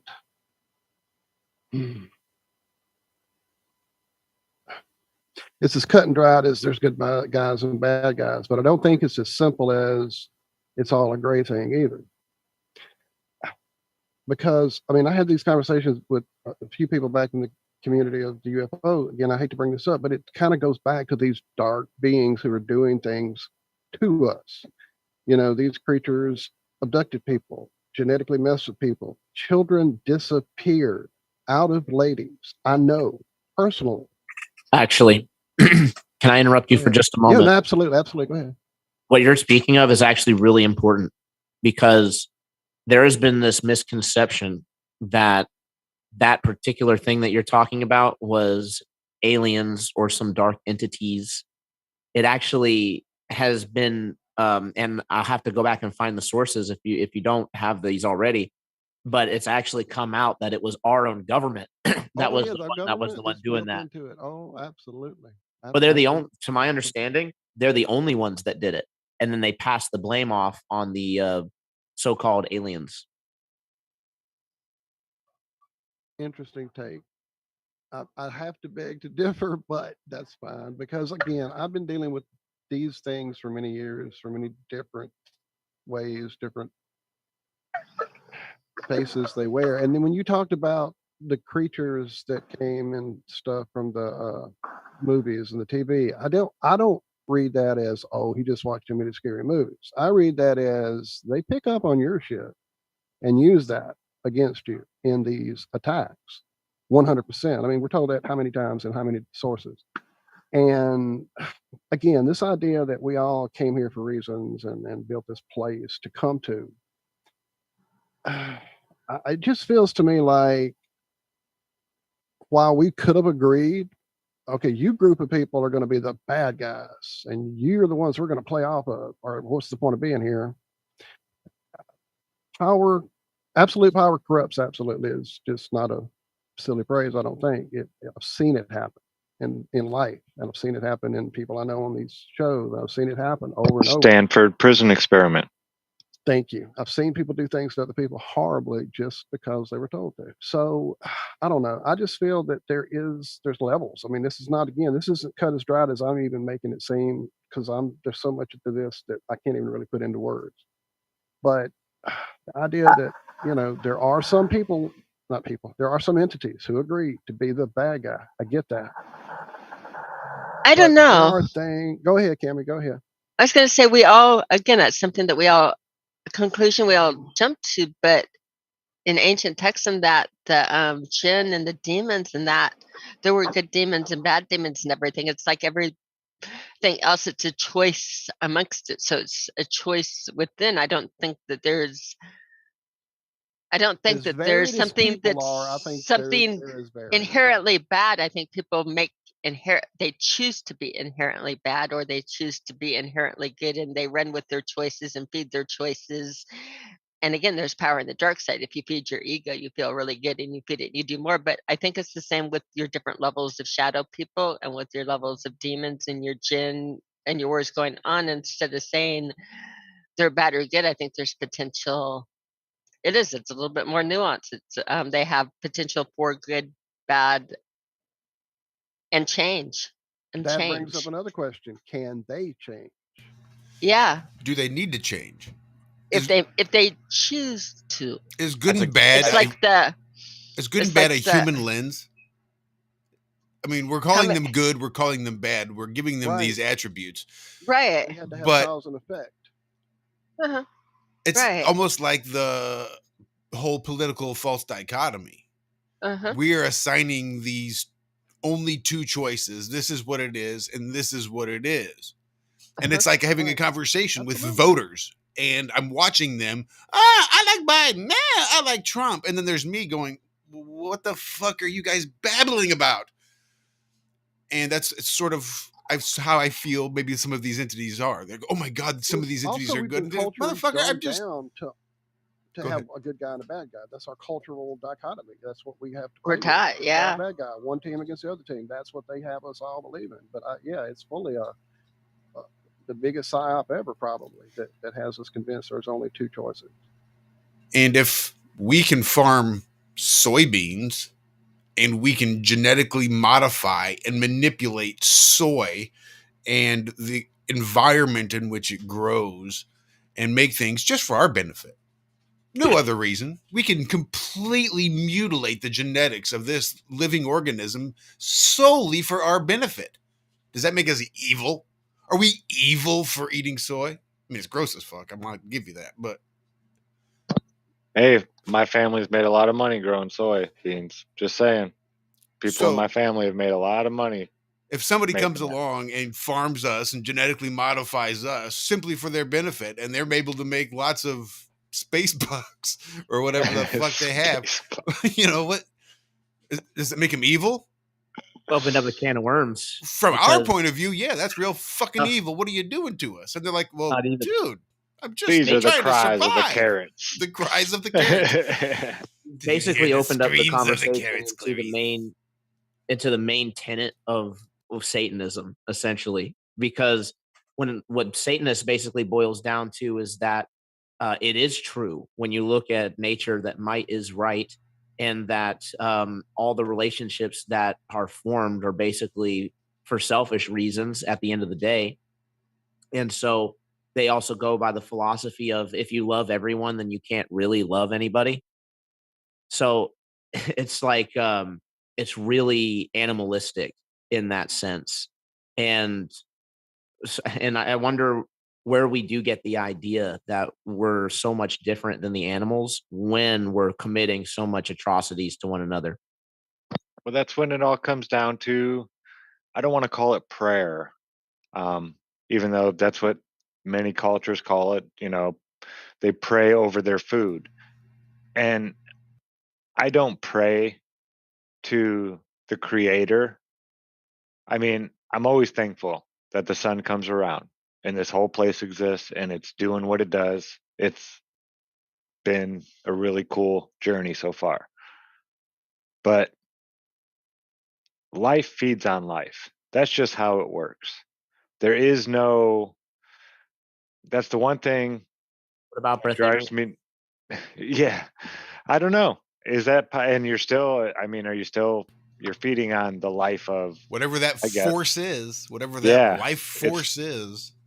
It's still there. Yeah. I think with every breath we take, we're consuming, life that would have gone to a plant or a bug or an animal. We're still consuming the life. We're just getting it before they do. So it's all coming from the same place. But there is no, for me, it's not praying to the creator. I'm thanking that being that was that thing that I'm about to eat. I don't think that the soul is still there. It may be watching over it saying, "Oh man, what's happening, to my body right now?" But I thank the food. Thank you for your sacrifice. So entropy does not take place within me. And that's pretty much what what I do when I say my grace, my prayer, or whatever you want to call it, for a meal. Have you? But yeah, it has to happen, or else we're gone. That's just entropy will take place within. That's just how it works. Chemical interactions have to keep going through a process. Sorry. Have you heard of the term? What is a normal day for the spider is chaos to the fly. Yes. Yeah. That is absolutely true, and it goes right back to what you were saying, Iron Realm Media. I'm sorry, I can't No, remember you your can name. call me Josh. That's right. Josh. Sorry about that. I'm No. terrible with names, man. I've got Oh, that me kind of too. face. Don't But worry. it goes Just back to remember, he's just joshing. it's Josh. I mean, but it goes back to what you were saying, in that if some entity were to like come down and we were to discover that we actually weren't the top beings on the planet or on the plane, right? I say planet because I'm thinking like the alien propaganda, right? That's how deep this stuff runs. But in any case, it's like if that were to happen, would we really be able to objectively call that alien race evil for harvesting us when in fact this is literally the way things are, and we are horrible? We are absolutely horrible. Think of all the animals and life that had to die just for you to have your home where you have it, right? We are walking beacons of death and destruction, no matter how you look at it. But that's also, with that in mind, also why I believe we have a responsibility to be the reverse of that when possible, to grow things, to give back to the earth, to provide something. That way it's not just all take, and we do live in balance. Well, yeah, it's all about taking what you need, right, to keep going. And Yeah, it's nice to have abundance, and when you have abundance, it's nice to share it with people. I mean, hoarding certain things doesn't work. It's hard to hoard lettuce, things hoarding like that. anything doesn't work. Yeah, it doesn't really work. It doesn't. What does work is building a community and sharing, and when you have an abundance, sharing with the people around you. So if shit does hit the fan, you have a group of people that are used to sharing with each other and used to communicating and this and that right here in your neighborhood. I mean, it's great what we have here in South Carolina, but we are spread out. There is no flat earther next door or right down the street. It's like it's funny. It's like a half-hour drive to everybody, just about. I have actually a really important follow-up, just super brief on that last point that we were making. And that is that even though we would look at that alien race and say that it's not necessarily evil for them to do that whole thing because, animating contest of liberty, as you could call it, I would say because that is the case, it's also our right and responsibility to defend ourselves and protect what is ours and our life to the absolute fullest, even to the point of taking the life of our enemies. We should not feel bad when things are coming at us like that to take the life of our aggressors. That's just is what it is. And there's a lot of propaganda that tries to defang us so that we don't fight when that stuff happens. I've always tried to draw the distinction between being nonviolent and being non-aggressive. Yes, very important. But I did want to touch on real quick, sort of where I was playing the devil's advocate, is there such a thing as objective good and evil? Or is good and evil purely subjective? Like, who else? Like, Federal Reserve notes, monies. Humans are like the only species on the planet that requires this. Right? Otherwise, we die in the streets or in a back alley. You either have money or you die. That's just the way it is. But we're the only species on the planet somehow that manages to do that. We have to devote our lives to getting the money in order to survive, as opposed to getting survival things in order to survive. And I guess you could call that progress. I disagree with you. I would disagree as well. But besides money, I think we also have a concept of good and evil. I don't necessarily see any other species on this planet operating under a system of good versus evil. You just don't see it, I don't think.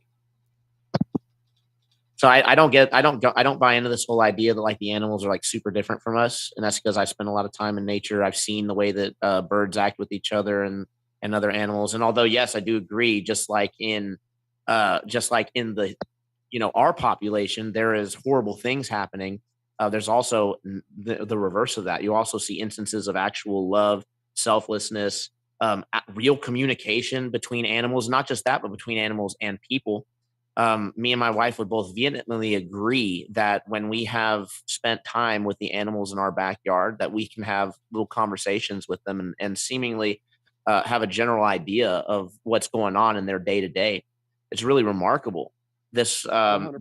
another part of propaganda that I think has been done to separate us. And I'm not saying that we shouldn't kill things to eat, right? I'm just saying that having this separation of, it's an ego thing, right? It's like, oh, I'm on this high horse, I'm on this pedestal, and that gives me the right to kill you. It's like, oh yeah, you really think you have the right and dominion? Tell that to a polar bear, right? It's just because you have the might to kill the things that you think that you have dominion. And technically that's true, but it's not because of you're just a human, right? It's just your hand that you were dealt. But I do like the question of like, well, since we're a little bit different than all the other animals, then do we have some special charge? Are we special in some regard, distinct from the animals in a way to like maybe recognize some sort of true morality? And to be the black sheep in the community, I know a lot of people think there is like objective. I think that even invoking the creator, it still would be subjective by definition. It's the creator's will. It's what he finds to be pleasing. It would be the good morality, right? There's no way around it. That is subjective. So is what it is. Can you imagine what what harsh dude in the Old Testament? Oh yeah. Assuming that's the creator that's actually being the litmus test to which we compare acts. I mean, if that's the creator, then that's some pretty mixed signals. But again, if it's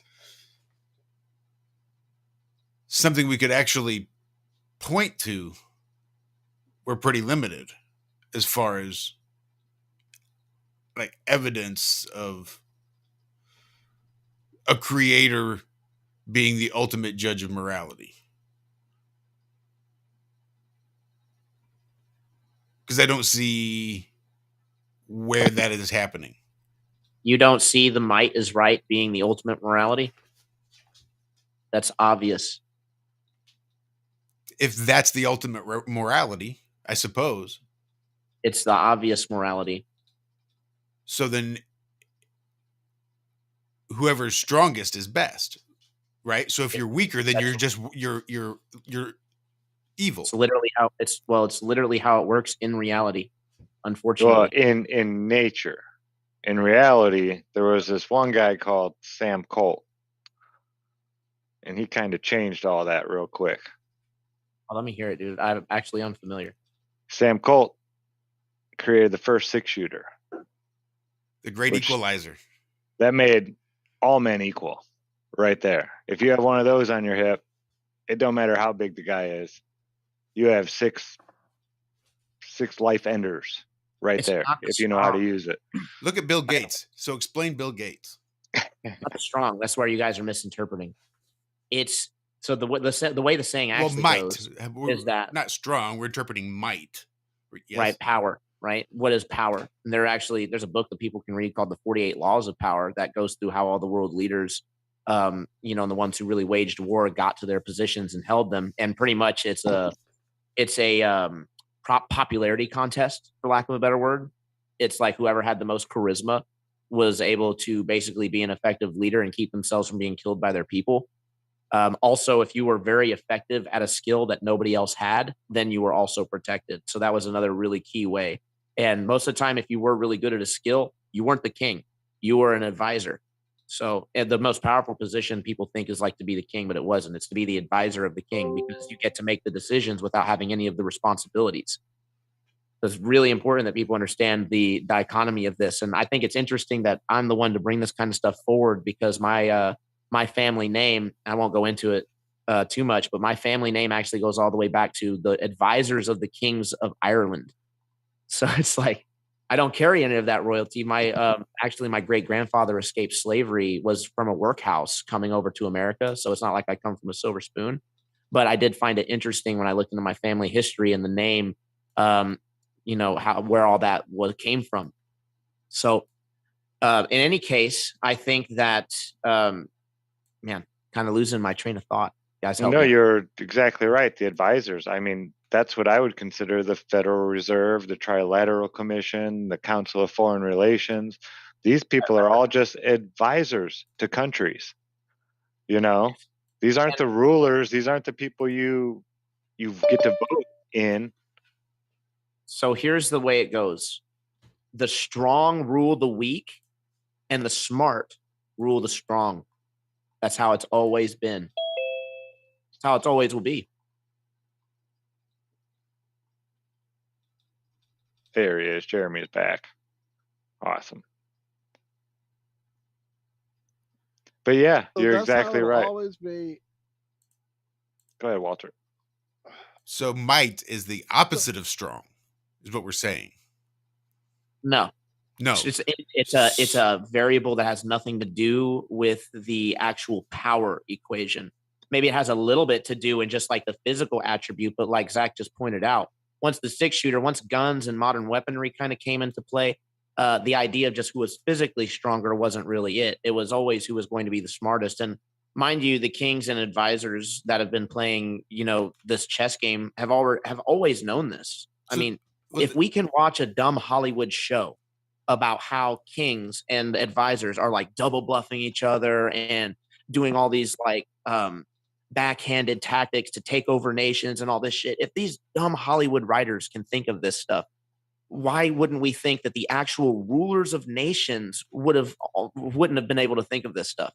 It's asinine, right? And we're dealing with people who are a lot smarter than the average person even knows how to give credit for. It's a form of Dunning-Kruger. Well, yeah, most of these people, over 90% of the population, will never hear their names. If they do, they won't even know who they are or what they actually, are doing. They're smart.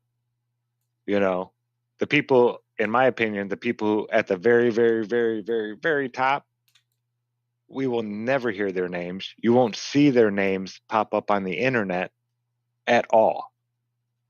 Like as soon as it's typed in, it's like erased as soon as you hit the enter button. Maybe you can see it on your page because you put it in there, but we don't know these people's names. They're smart. So, Skylar, I don't know if you know this, but we have some other cool last names here. Zach, his last name's Zabala. Literally means flat plain. Oh, wow. And my last name, my maiden name, Rosemeric. Well, Nodell or Nodal, you would know with being Bob's wife, you'd know all about nodal points and everywhere going. But my last name, my maiden name was Rosemeric, which is Polish for ruler. Wow. So my last name actually means ruler. Of course, if we get right down to it, it's talking about the type of ruler that you do drafting projects with and measure things with, not the like king of the country or anything like that, but it does mean ruler. It does mean a measuring device.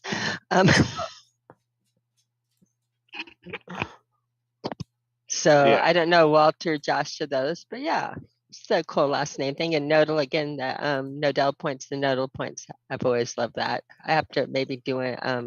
Bob and I always talked about doing a show or episode, like a series called Nodal Points. So, do you know? Excuse me, Jeremy. Do you know what your last name means? Fadley. Am I saying that correctly? Yes, that is correct. And actually, no, I do not. All I can tell you, it is Irish. Is it? Fadley. I like it. All right, you don't have to share if you don't want to. It's Fadely. Fadely. Yeah, I love that. Fade in the beginning of the name. Although most people cannot pronounce it, I've been Fadeli, Fadley, even a Fagin thrown in there a few times. Let's look. I will look and see what I can't find real quick. We'll do some. Scholar might be on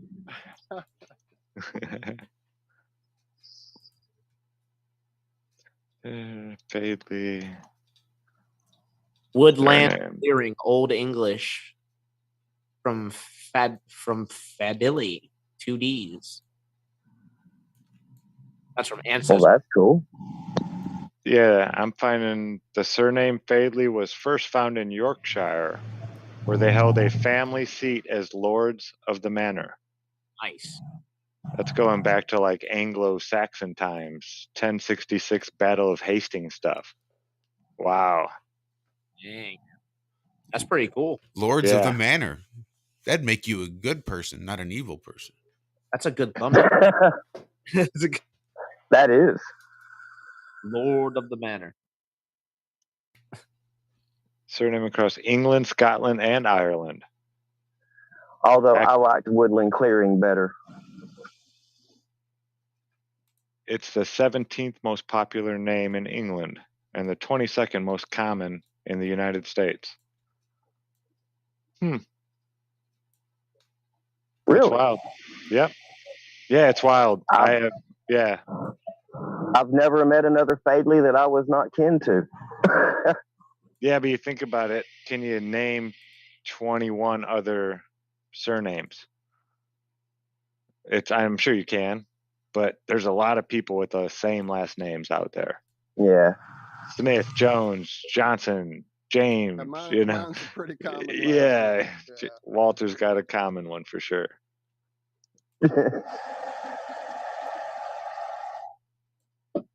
Yeah, last names are pretty cool. Just the history of them and stuff like that. And it's neat because now the fact that the name John itself, son of John, the name John itself has some kind of Hebrew origin. I can't remember. I could look it up. Probably. Hang on. Where does Zabala come from? it's from Spain. What part of Spain, Cam or Joe? She knows. I I'm always sorry, get I it have wrong. to. I have to unmute. You're from the Basque region of Spain. The Basque region, which is again where all of the RH negatives are, which would make sense. So yeah, So the name John. there and. Oh, I'm sorry. Oh no, go ahead. I'm trying to. I'm like looking up last names now and seeing how older. I'm sorry, you guys entirely distracted the John me. part of sign is it's the John part derives from. Oh, I'll never say it again. Yochanan, a Hebrew name meaning God is gracious. There you go. I knew it had some kind of biblical back in the day origin. And that's that. I mean, there's other. If you go to Sweden, it's a whole different thing. There's different origins for it. I've looked up before. I was trying to come up with like the most how common it was. I'm looking at Brosmeric, and it's a surname deriving from Polish meaning surveyor or one who measures. It's meaning of size, dimension, scale, or whatever. Poznan, but it doesn't say. It counted 194 times in the U.S. census in 2000. But it doesn't say how. I wonder how many common surnames it there is. are. Let's see. Try another one.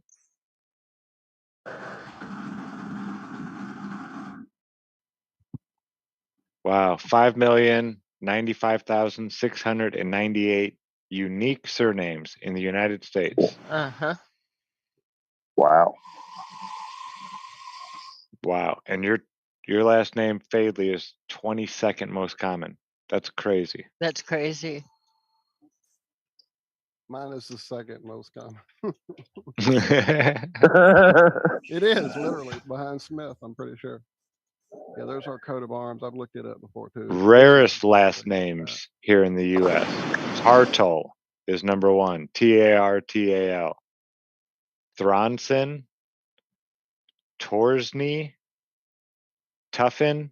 Bronson is my new gamer name tag right now. Bronson is on. Usoro, Vanadestine, Vigilianco, Vozenelek. That's it. I could do more, but that's it. Those are 7, 8. The 8 rarest last names in the U.S.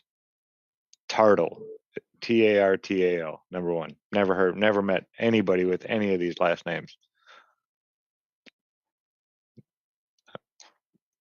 Done.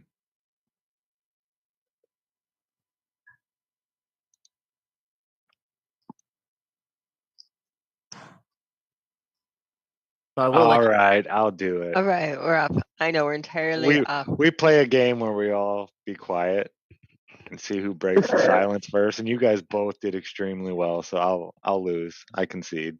I'm actually researching. I thought I lost. Okay. I came up with on the research, and just so you know, I found the place that has it where it's listed as far as most common surname in the world or whatever. And Nadell is the ready 112,883rd most common surname in the world. So there's 112,000, almost 113,000 people. I'm in 6 digit to look at the other one that should even be more rare. This crest looks the same as the last one, just red. I was about to say, apparently this place just uses a template. Yeah, I thought the same thing. Okay, my Rosemeric surname didn't even show up on it. Rosemeric is 235,214. So yeah, your number 2 is pretty good in your Bagley number 24. Because I am way, way, way down the list. And Zabala. Go ahead, Cammy. I'm sorry. And Zabala, you are 4,364th. So you're in 4 digits where I was in 6, but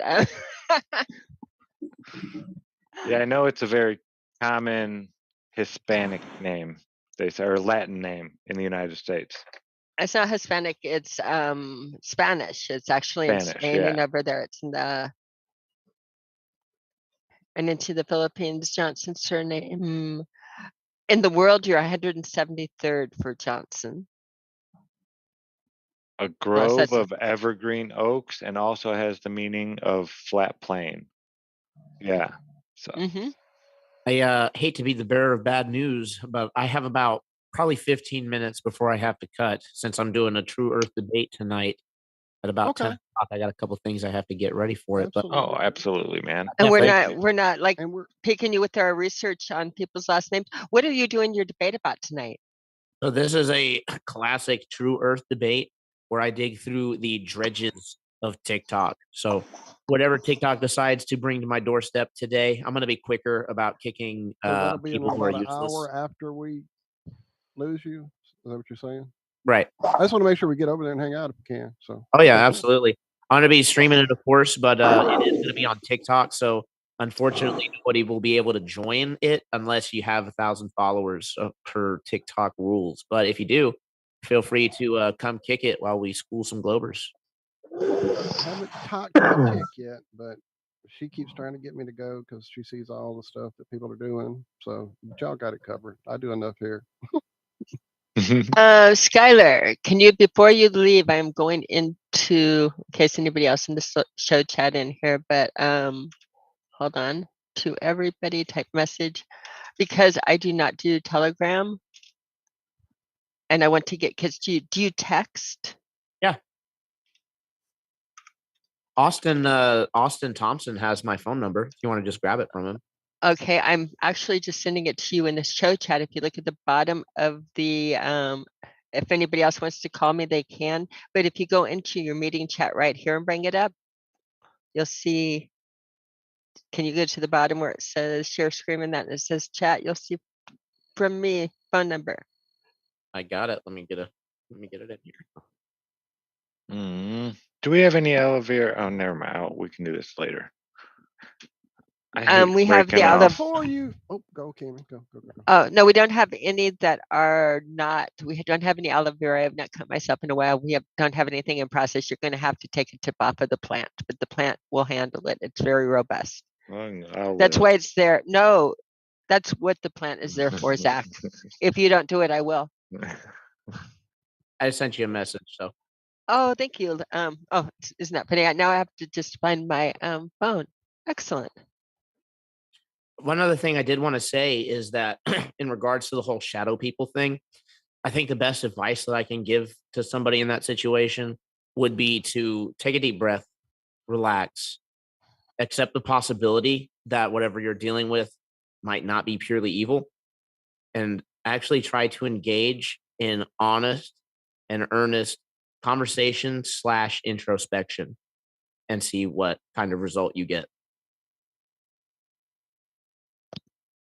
I like it. I definitely like it. And should it turn into something that's not a conversation? Any other advice? Yeah, absolutely. So if you get into the situation where you are faced with ridiculous, life gripping fear, right? Where it's just like, oh my goodness, I have the fear of death upon me, right? You're going to need to meditate immediately. And if you're not good at it, I don't know what else to tell you. But what you need to do is you have to get yourself that's because you're going to notice if you're self aware, when you're in a state of fear, anger, or excitement, the vibration is very high, is very fast paced. If I had to compare it to something, I would compare it to a burning building, right? Disastrous. It's falling apart, but you still need to get out of it. So, what you need to do is you need to calm yourself down. And I would focus on personally works for me is I focus on the root chakra. It's a very quick, direct trick to tackle anxiety. And it doesn't take any money, doesn't take any experience. All you need to do is think, uh, I am safe. I am here. I exist. You still have your faculties. You're still thinking. And uh, focusing on the area that the root chakra is mostly, which is like going to be in the lower body. It's really interesting. The feelings that you have actually have physical resting areas in your body. So if you actually focus on the physical resting area of safety and peace, which is like the lower gut, then that helps out tremendously.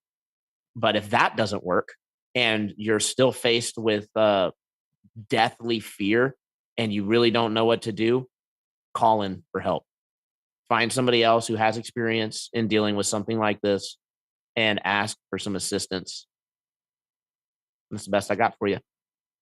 That's excellent, my friend. I mean, that is definitely excellent. The centering it in meditation is huge, and it's a muscle. If you don't do it, you can't expect to just suddenly be confronted with something and go, okay, meditate quick and be in it and great, and I've got this handled. It can be a challenge because that little chattering monkey sometimes can get in the way and confuse you and add to the fear and amplify it and convince you can't do anything, So yeah, I love that. And the chakra is key.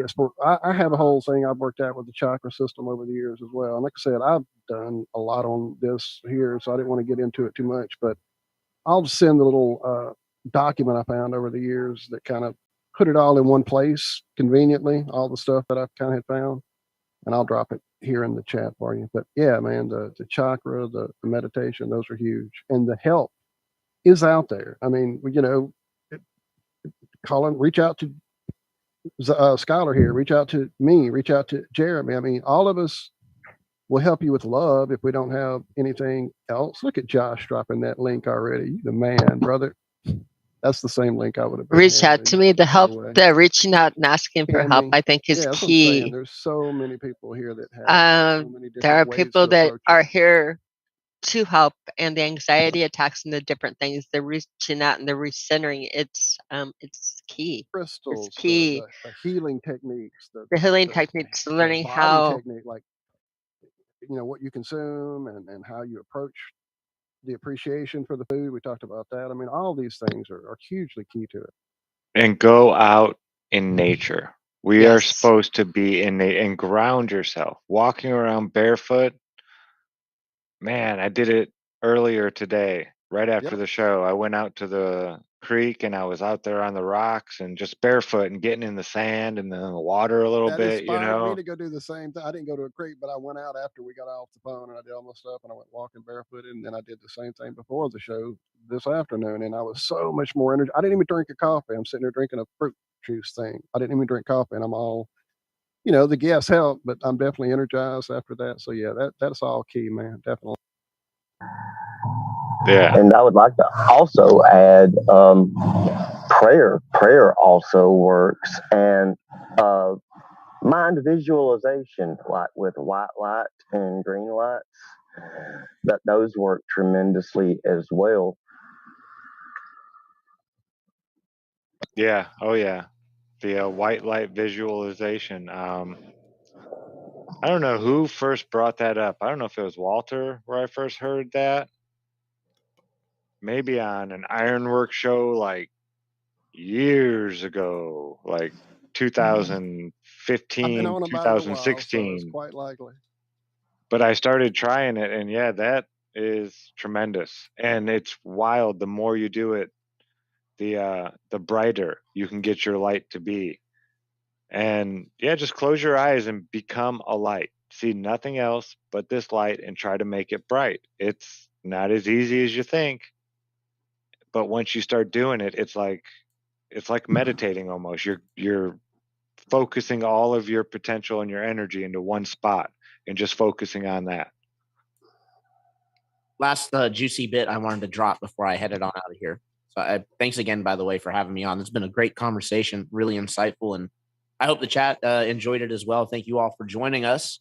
If Yes, you're they did, unfamiliar, man. Thank you, Scholar, for being here and hanging out. And man, the talk the other day after the show on Tuesday morning. Thank you for that. Anytime you want to come hang out, both those doors never close behind you, my friend. You have a key to both. Come hang out anytime you have the free time. absolutely, man, I really So what were you appreciate going to that. throw our way before you get out of here? Awesome. So that whole idea is like, well, you have reports of like people in the CIA and random people saying that they have like spiritually gone to these like planets or these lights in the sky, and that just sounds ridiculous, right? Because these lights in the sky can't possibly be places that you can go to, right?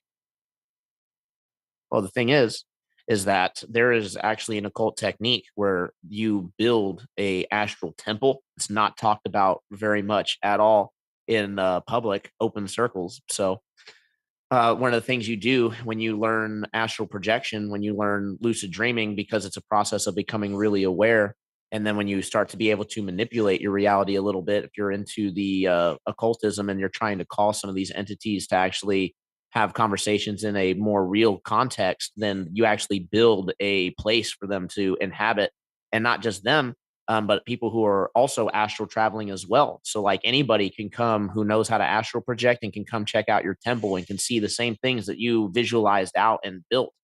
And so my theory is, because I haven't been, is that these people who are going to these places in spirit really are. They're building a place that they go to, and that other people are now able to go to these places, and they assign spiritual meaning to these places that then transcend and get carried over into the rest of the public opinion.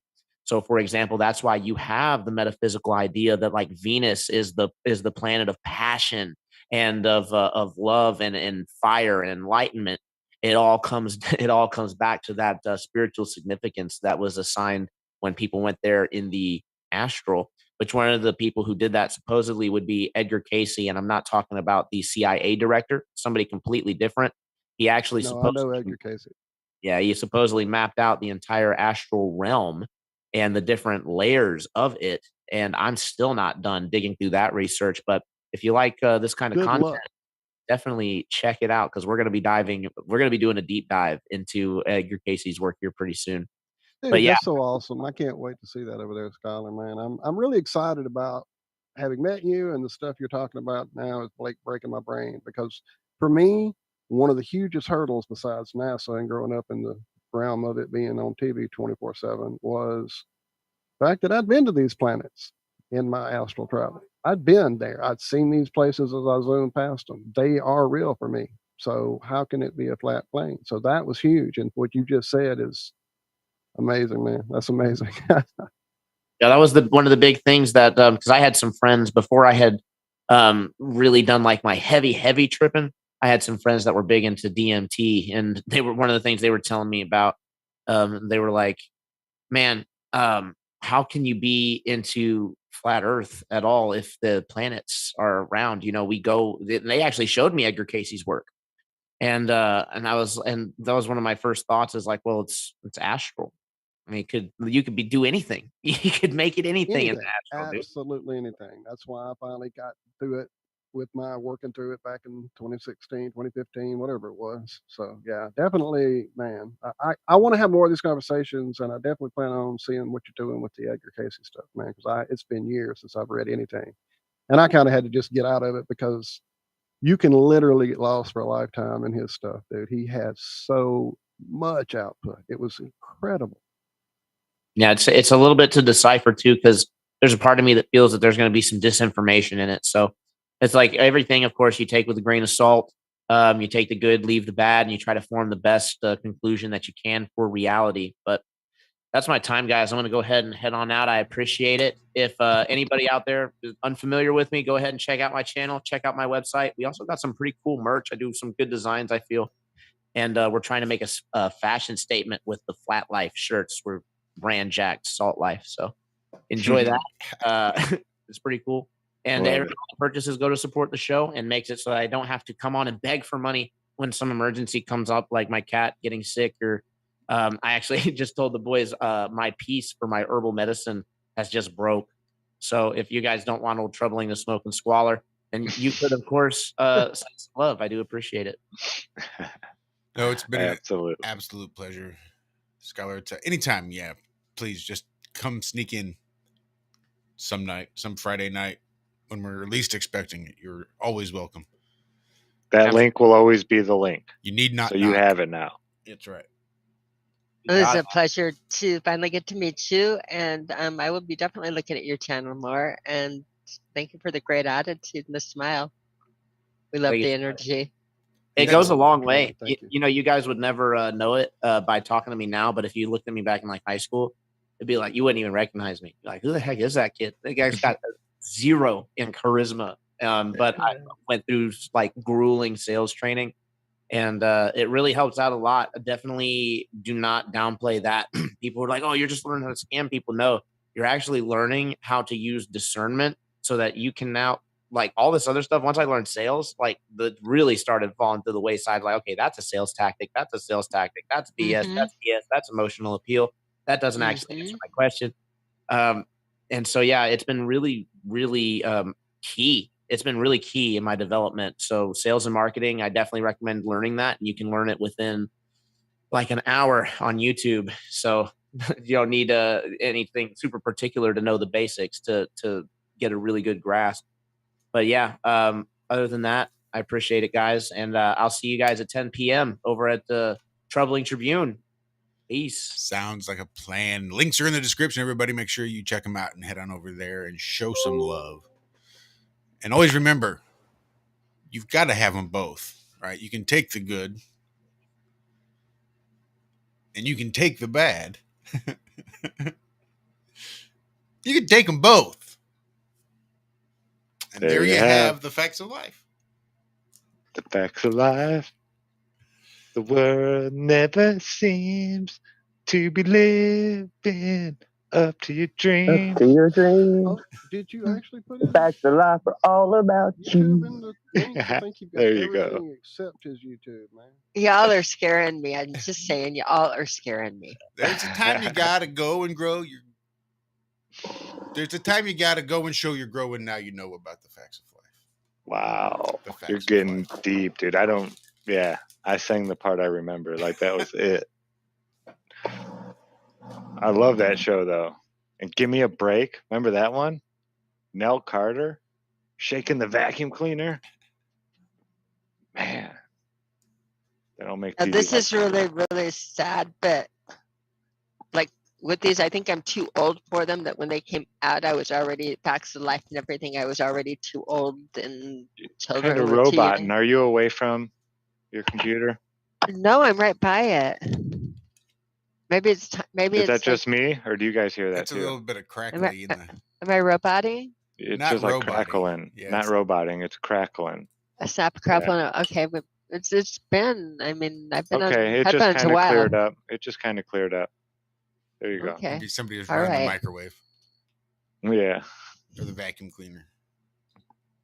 Well, guys, I just want to say I appreciate y'all having me on. I have got to leave as well. I have got to Jeremy, get up really early in the morning. Thank Thank you, you. sir. Thank you, sir. Thank you for the song, Jeremy. I can't tell Oh you how much we man. appreciate it, my friend. And appreciate your patience while I took forever to make that damn video. Thank you, man. It was great. Oh no! Thank y'all for all y'all do. Y'all are the reasons that song came about. Like I was just sitting around one day and thought, I need to write these guys a song. And like as soon as the first few lyrics popped in my head, the song pretty much wrote itself. I love it, man. I do it. too. It's awesome. Yeah, it touches my soul for sure. Well, guys, I appreciate it. Much love to everybody, and I pray many blessings over each of you and your family, everyone in the chat as well. And I hope y'all have an awesome night and an even better tomorrow. And to you, Jeremy. And again, you've got the same link as Skylar does, and you're always welcome to just slide in at your convenience. Anytime, brother. Thank y'all very much. Y'all take care. All right. You do the very same. Well, what a great couple of guys. Yeah, that was a Claire has great fallen conversation. asleep in my arms, y'all.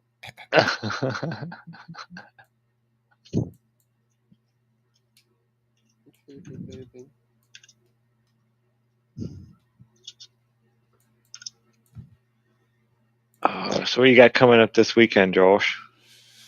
Ooh, 3-day weekend? Apparently. I know we didn't know until yesterday that it was Memorial Day weekend. It's like, really? I wish I'd have known. That was embarrassing. I could have made better plans and made it probably down south if I'd realized earlier that I had an extra day. I did the same thing yesterday because Michelle was like, blah, blah, blah, blah, so I don't have to go in tomorrow. I'm like, why? She's like, so I'd have a longer 3 to 4 day weekend. I'm like, what's going on? And it hit me like, oh, Memorial Day. We should have got Josh and me now. Yeah, that would have been the ideal time.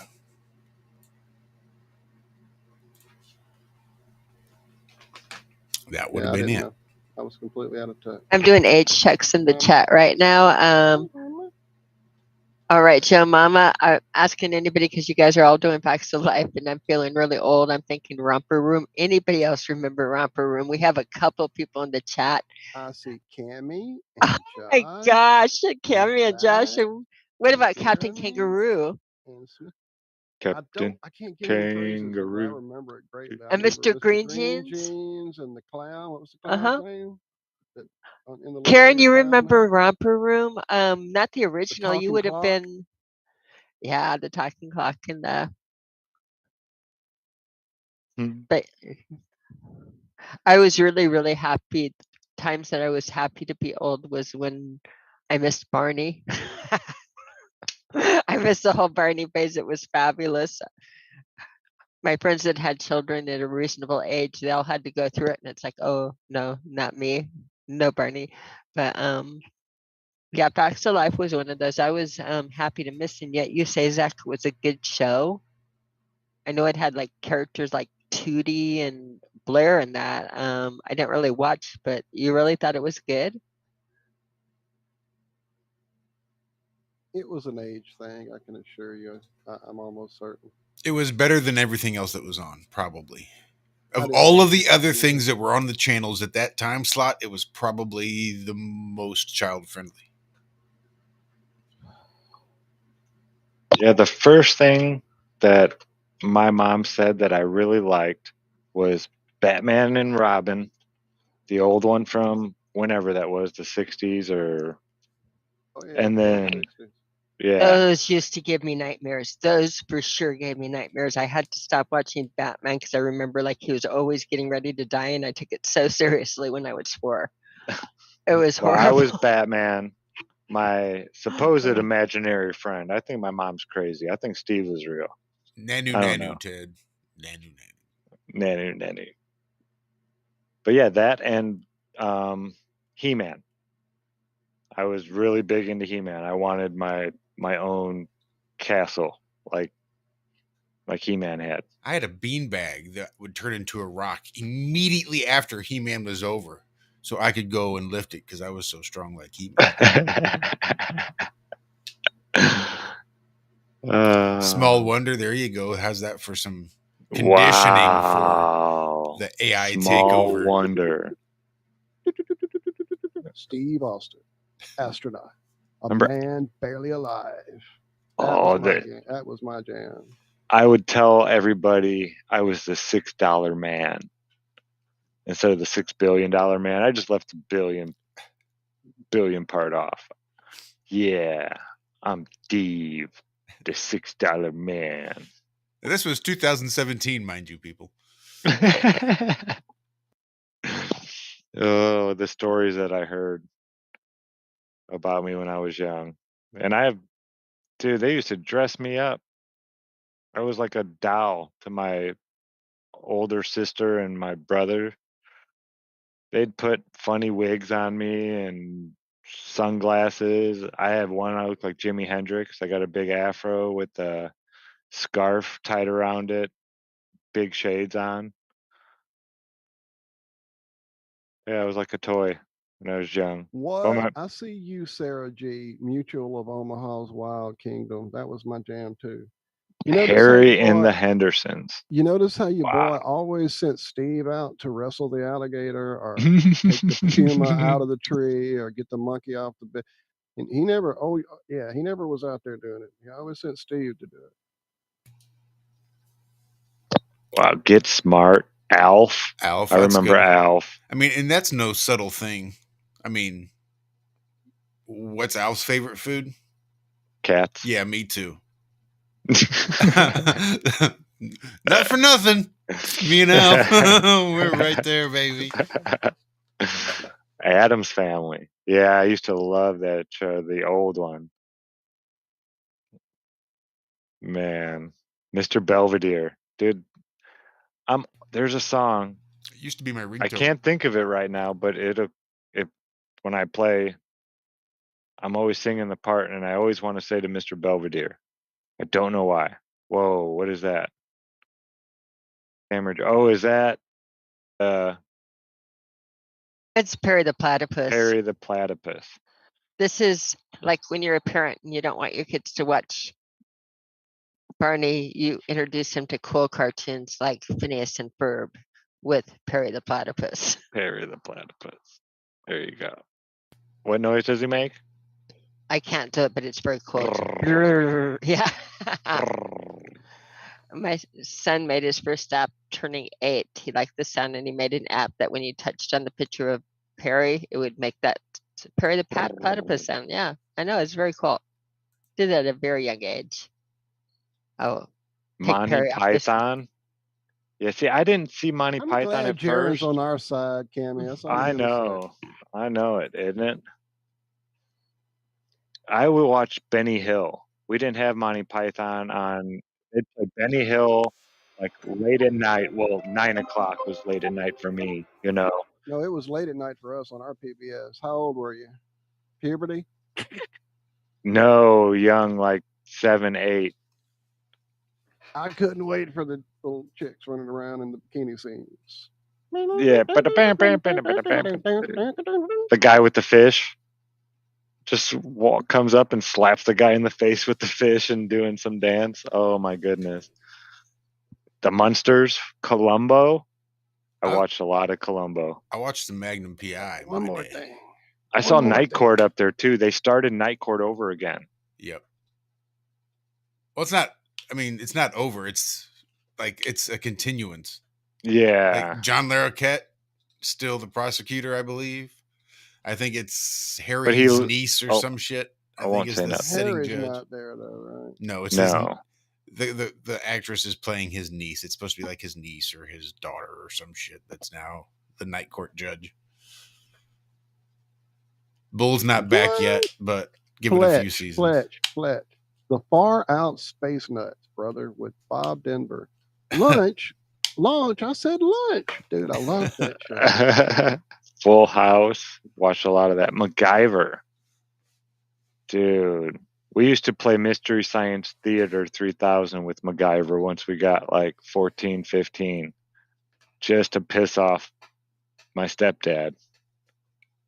We would make fun of it because he loved the show, you know. The Navy SEAL who knew how to do everything and this and that. And yeah, we would... Oh, he'd get up and leave the room. He'd get so mad. Kind of feel bad about it now. I didn't know Karen B met Harry at the Universal Studios. I am so jealous, Karen. Lost in Space. Liz coming out with a classic.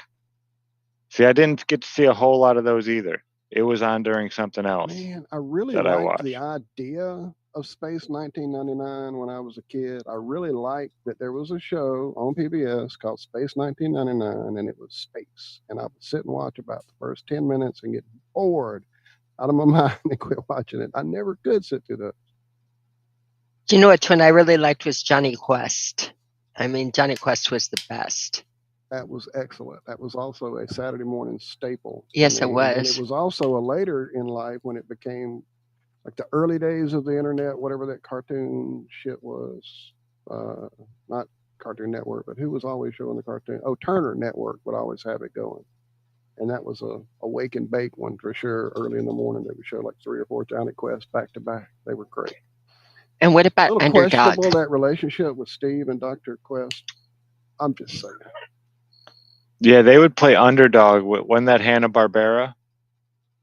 With Grape Ape and Captain Caveman, and I'm pretty sure those were all the Hanna-Barbera. We would get like a short one of those. Warner Brothers was a big one for me. WGN. They would have like an hour of Bugs Bunny and then, you know, like a half hour of other stuff. That was like the Marvin the Martian and Donald Duck and stuff like that. Or Daffy Duck, I mean, not Donald Duck. Daffy Duck. A-Team was a good one. Watched a lot of those. Married with Children. Jeez, Buck Rogers. Magnum P.I. I watched a lot of Magnum P.I. I never saw Buck Rogers, I don't think. When was that out? Diggy. It was like late 70s. I saw the Buck Rogers movie at a drive-in. That's how old I am. Oh, Matlock. Murder, She Wrote. Yeah. Quantum Leap. I used to love Quantum Leap. Ziggy. Space Ghost. Dukes of Hazzard.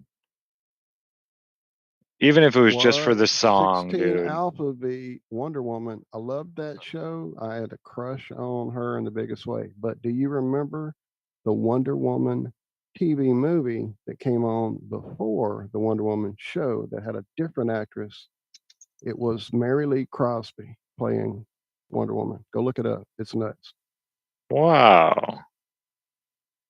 Never heard of it. Charlie's Angels. Remember Cagney and Lacey? And what were the two that worked in the soda factory? Laverne and Shirley. Laverne and Shirley. Jeez, Okay. oh geez. Wow. And then take it back a little bit further, peel it back to the Mod Squad and the Smothers Brothers. That was my favorite. I really, really like Smothers Brothers and the Get Smart. Come on, Josh, you can play some. What did you watch as a little? I see in chat. I tried to, but would you believe I missed it by that much? Oh, and what about Inspector Gadget? Wonder Woman. I found it. There was a show on called The Sixth Sense that was really cool, that did the ESP and all the different things that, like, again, this was in the late 60s, early 70s, and there's a lot of very, very cool sci-fi that I'm even trying to there was a time trying to remember some of the shows. I may have smoked a little bit too much to recall some of these. But yeah, we had some fun sci-fi in the late 60s, early 70s. It was really campy and great. And There was a show. It was the first like CGI thing ever done for like a cartoon. It was a half-hour Saturday morning, mid to late 80s. I think it was called Reboot, maybe? Reboot. That was one of my jams, dude. That's I it. loved Reboot. It was so well made. There was so many So great well jokes made. if you knew computers, and yeah, it was so good. Yeah. That one got me like really thinking about video games in a different way. It was weird when I was young. Let's see, what do we got? Almost everything mentioned. I was raised by the TV. Yeah. We obviously all were, like, obviously. Yep. These are just the TV shows. We even started the movies. Oh, good Lord. I can't even start movies. Or the movies we've watching- seen multiple times.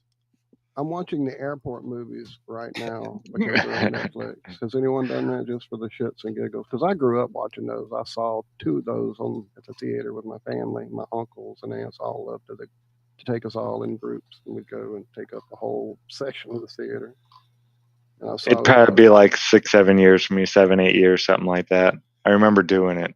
Looks like Fox News they're is reporting a so UFO over the U.S.'s largest marine base. Quote, Really? "We got aliens." Oh, no. Oh, geez, oh, Pete. How can they blue beam during our show? That's not fair. You guys, come on. What are you talking Let me about? see. Perhaps we need some outside universal threat. I occasionally think how quickly our differences worldwide would vanish if we were facing an alien threat from outside this world. Uh-huh. That's one of our craft. That's not an alien ship. Sorry, guys. That's one we have. They're just showing off some of their stuff. It's a triangle. It's a triangle. It's obviously one of ours. Oh, my goodness. Just lurking above the U.S. largest military base. It's not military, ladies and gentlemen. I promise you, this is not a military craft. This is a they wouldn't UFO. shoot it down, right? You go try to fly anything over a military base. And guess what's going to happen? You're going to have a bad time. Unless you're a Chinese balloon. Yeah. Then you feel might, free. Yeah. You have what's called carte blanche. Do whatever the fuck you want to do. But yeah, you try something stupid like that, and yeah, it's not going to end well for you. You don't fly things over military bases. That's dumb. And now and they just think, oh, it's just flying over it, and yeah, they're not taking any sort of action against it. Well, no, because they know exactly what it is. We've decided the smartest thing to do as the Marine Corps, the military, and, well, the United States in general, was to not do anything about this unidentified flying object above the Marine base. Well, no. That's not responsible. What we need to do is issue a press release and tell everybody. That's the action we need to take. Yeah. Because that's the truth. That's news, ladies and gentlemen. That's the news. We got aliens. And I'm not saying in any way that there isn't some sort of something that, is flying somewhere. And I mean, I don't know whatever you want to call them, but a being that has greater technology than us, that can fly around and do things. A lot of people say, well, why wouldn't they come down and talk to us? And this and that. And it's like, well, why don't you go and talk to ants? Like, because they're different. They're that far above and beyond us. Yeah, I truly believe that those beings exist out there. And they kind of pay attention to us just about as much as we pay attention to ants. I think that's about as much influence we really have on this place as humans in the grand scheme of things. I don't think we could destroy this place if we all tried. We'd end up killing ourselves first. And this place would be just fine. So I don't know. I think there are beings out there with advanced technology that are way beyond us. And yeah, they're probably flying around up there doing kind of stuff. Is this them? No, I don't believe so. No. That's just my 2 cents.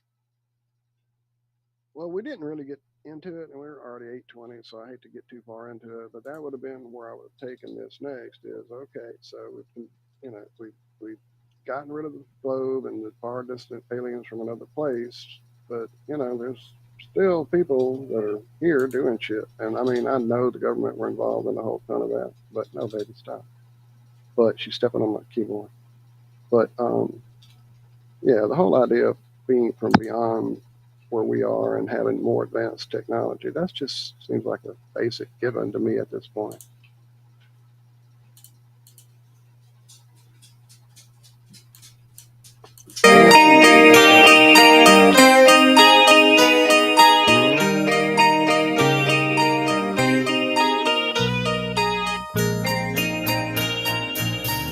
Maybe the world is blind.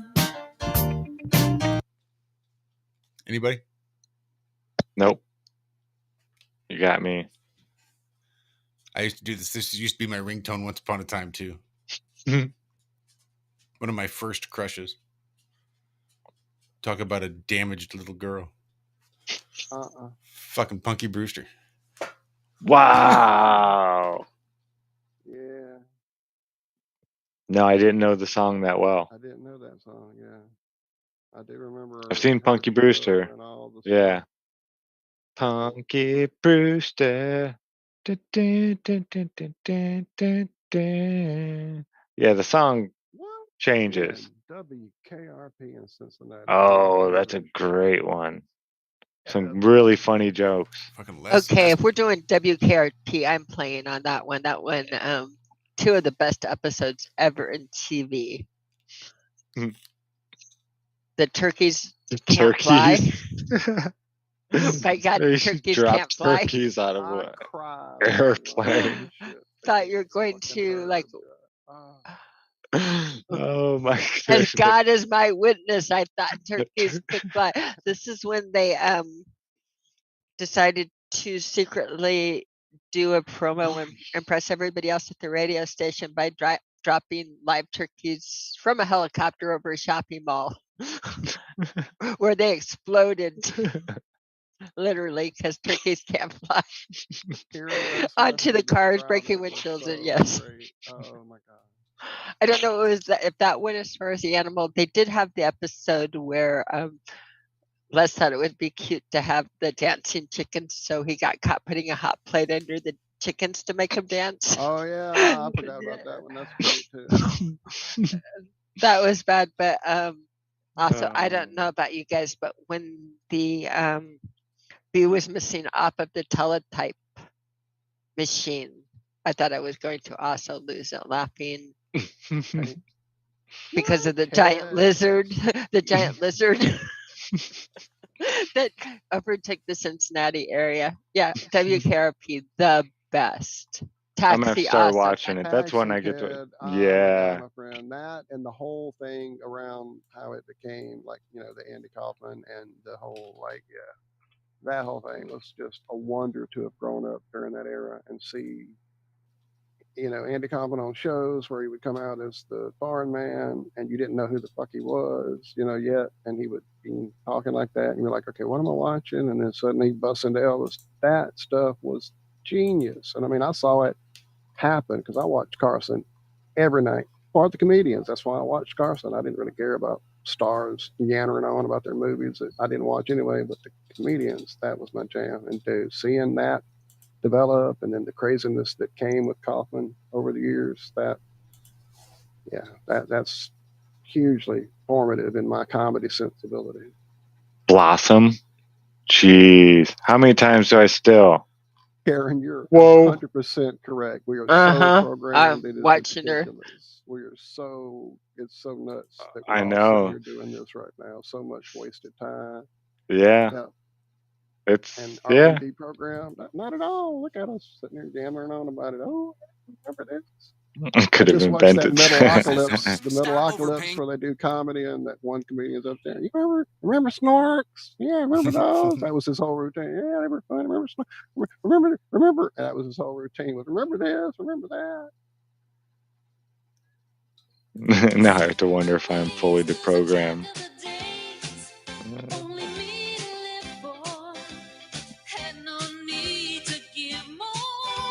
Don't start on fucking songs, dude. I had an album I bought at our local Kmart that had every 70s theme song you could ask for on it. And then I realized as I was listening to it that it wasn't actually the songs from the soundtrack on the songs on the show, that this was the big thing in the 70s, where they would take music and they would rip it off by having a band cover it, or like an orchestra cover Star Wars songs and put it out as the Star Wars soundtrack. But it wasn't John Williams, and it didn't sound the same. You know what I'm saying? And the same thing with this. It was songs from, like, Laverne and Shirley, Happy Days, any of that era, the late 70s, mid 70s. But it wasn't the actual people from the show doing it. It was a bunch of cover songs. That's nuts. They had that shit going on a lot in the 70s. Yeah, but I did have also, I do have a lot of these memories of all these shows, and it is wild how much time that I wasted growing up on this stuff. But I also have a lot of memories of being outside and playing, a lot of them. And I think That those, was part of it too, that's though. We didn't just sit and watch TV 24/7. We got the fuck out and tried to live those adventures we saw on the TV. I was Evil Knievel every time I got them on bicycle. dude, I jumped Spider-Man. everything I could, including my brother and sister. I jumped them on my bike. Yeah, dude. Well, that's the first time I ever got grounded. I was older. I was like 12 years old or so. And we were jumping. I told my mom I was jumping through the flames of heck, thinking she might think it was funny and I'd get away with it. And no, she still didn't find it funny that I lit fire to, it was like wax paper we had wrapped around the end of our ramp. And she was not happy with the ramp itself. I was getting away with one. I was already, pushing it with that, but she was allowing it. And yeah, and then once we started lighting fires on the ramp and jumping through it, that was it. Yeah. Nope. Ian, you were my superhero right now, brother. I didn't think anyone else on this whole plane remembered John Viner and the Bizarre Show and where Super Dave actually came from. I loved Bizarre. And do you remember not necessarily the news? Ian, if you remember Bizarre, you have to remember not necessarily the news. It was an early HBO fake news show that was so fucking hilarious. I do vaguely remember not necessarily the news. And Super Anyway, Dave. all right, that's enough of that. It's 8:30. It is 8:30. Let's get the fuck out of here. Yeah, I just had a flood of flashback memories of just big time. all kinds of crazy stuff. Vomited all that out. Yeah, happening. Oh, Gematria, that is, dude. Those guys are such comedic geniuses, Kids in the Hall. And I don't know if you kept up with what they did later, but they did this series, limited thing called Hell Comes to Town, and it was pretty crazy. And the movie that they did, the Brain Candy movie, that was awesome. Yeah, I'm a huge Kids in the Hall fan. They redid it not too long ago, and it was actually good. Oh, Fraggle Rock. I had that background, but it's gone now. It's not in here. I also liked the origin of Amy Poehler and all those guys on Upright Citizens Brigade. There's one. Where's that? Whose living room is that? Wait, I got to see your. Oh, that's true. Wait, where's damn? What's the dog's name? Damn it! Now I'm gone. I forget the dog. Hank. Your dog's name is Hank. No, I know my dog's on name. that on the Brady Bunch. What was the dog's name? Come on, guys. Alice. No, that was the maid. Where's Alice? But whatever. Alice doesn't live here anymore. Dave's not here, man. Okay, let me see. We could look that up. You guys, you know what? I'm going to say goodnight to y'all because you know what? It's Zach's fault. But it's sinking into me that if I don't vacuum tonight, I can't vacuum until Sunday. And I don't want to vacuum on Sunday. It's show day. So I'm going to be listening with the earphones on while vacuuming. But I love y'all. Everybody have a happy Friday night. You do the very same, my dear. And enjoy your weekend. I will. Shabbat Shalom, everyone. And to you. Goes and tight. And so agrees.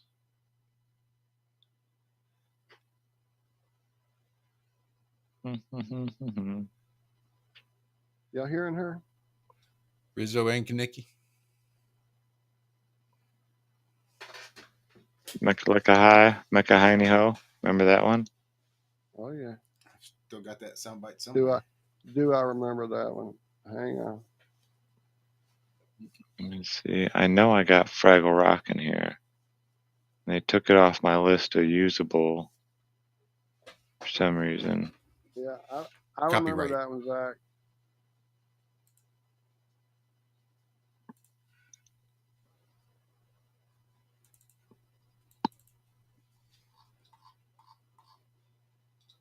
I love me some Fraggle Rock. You gotta know that. Dozers, the little dozers. They were so mean to the dozers, dude. Yeah, they were. Fraggles are fucking pricks. I don't care what anybody says. Oh shit, Mechaleka High. I see it. I had to. Let's see. Now we're just getting silly. Yeah, it's time to go, Josh. It's fine. Can we go out with the song we played earlier? I just love it. We don't have to, but I have the tab still open for that reason. All right, guys. Thank y'all. Truly, thank y'all. Thank y'all. Thank y'all. Love y'all. Love y'all. Thank y'all. I don't know. Can't think of that. Jeremy, thank you for the song. Scholar, thank you for the time and the brain picking. And dude, can't wait to get deeper with. In fact, hell, it's like 30 minutes away for his show. So I need to go get something to eat real quick so I can go sit down and watch that with y'all. Sounds like a plan. Well, then we'll just go get book up on out of here, ladies and gentlemen. Thanks for hanging out with us tonight. It's always a pleasure here on Have No Sphere to hang out with this nice, intimate little family that we've assembled here. And I do appreciate your presence each and every week. Sorry, even, again, the song just throws me off because I still have memories of, trying to come up with a name. What are we going to call ourselves? If we're going to start a podcast show, what are we going to call ourselves? We got to have a name. And then to hear it belted out like this is just very surreal. Anyway, we're going to get to it. Thank you, ladies and gentlemen. Enjoy the rest of your weekend. We will see you right back here next week for more Have No Sphere, or you can check us out on Tuesday and Friday mornings from 4 a.m. to 6 a.m. Central for the Ironworks.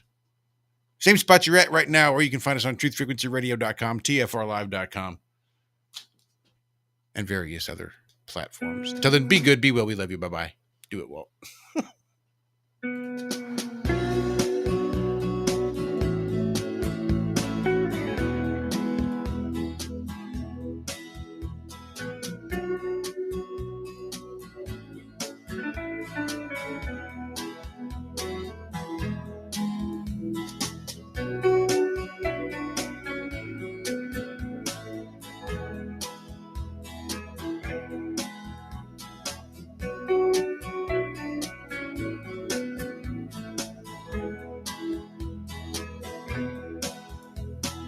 This show is fire, I want to share it with you. Josh Walton, Zach, Irell Media Crew. And I never dreamed that I'd find a show whose view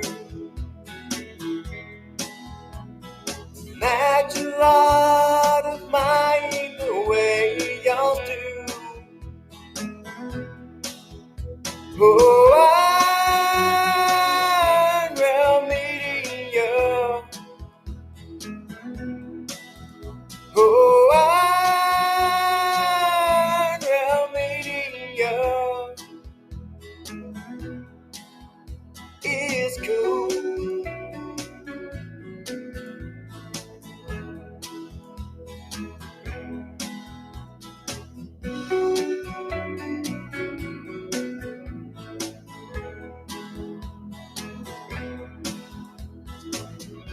What a wicked game they play. Tell us all we've explored space. What a wicked thing they do. Tell us all we went to the moon. What a wicked game they play. A spinning ball is where we stay. What a wicked thing they do. Working hard to hide the truth. Oh, I'm real meeting you. Oh, I'm real meeting you.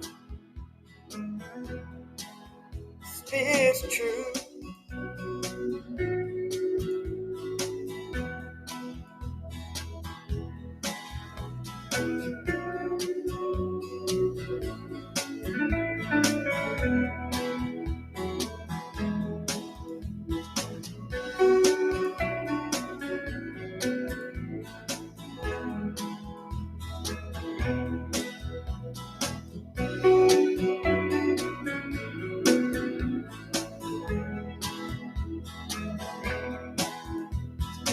This show is fire, I'll tell you what you should do.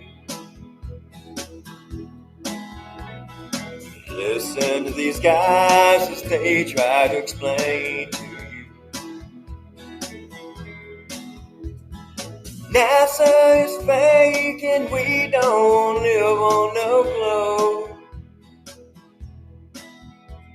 Our leaders are puppets who just do what they're told. Oh, I'm real meeting you. Oh, I'm real meeting you. Is this true?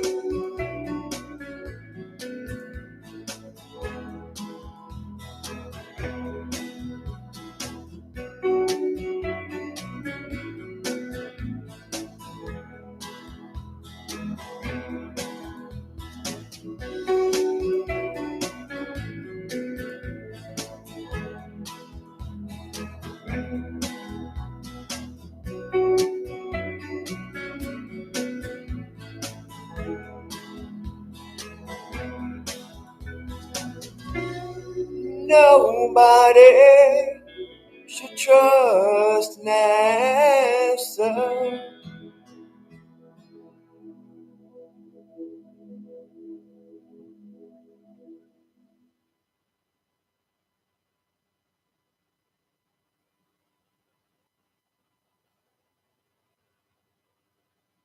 How did that gobshite get on the television?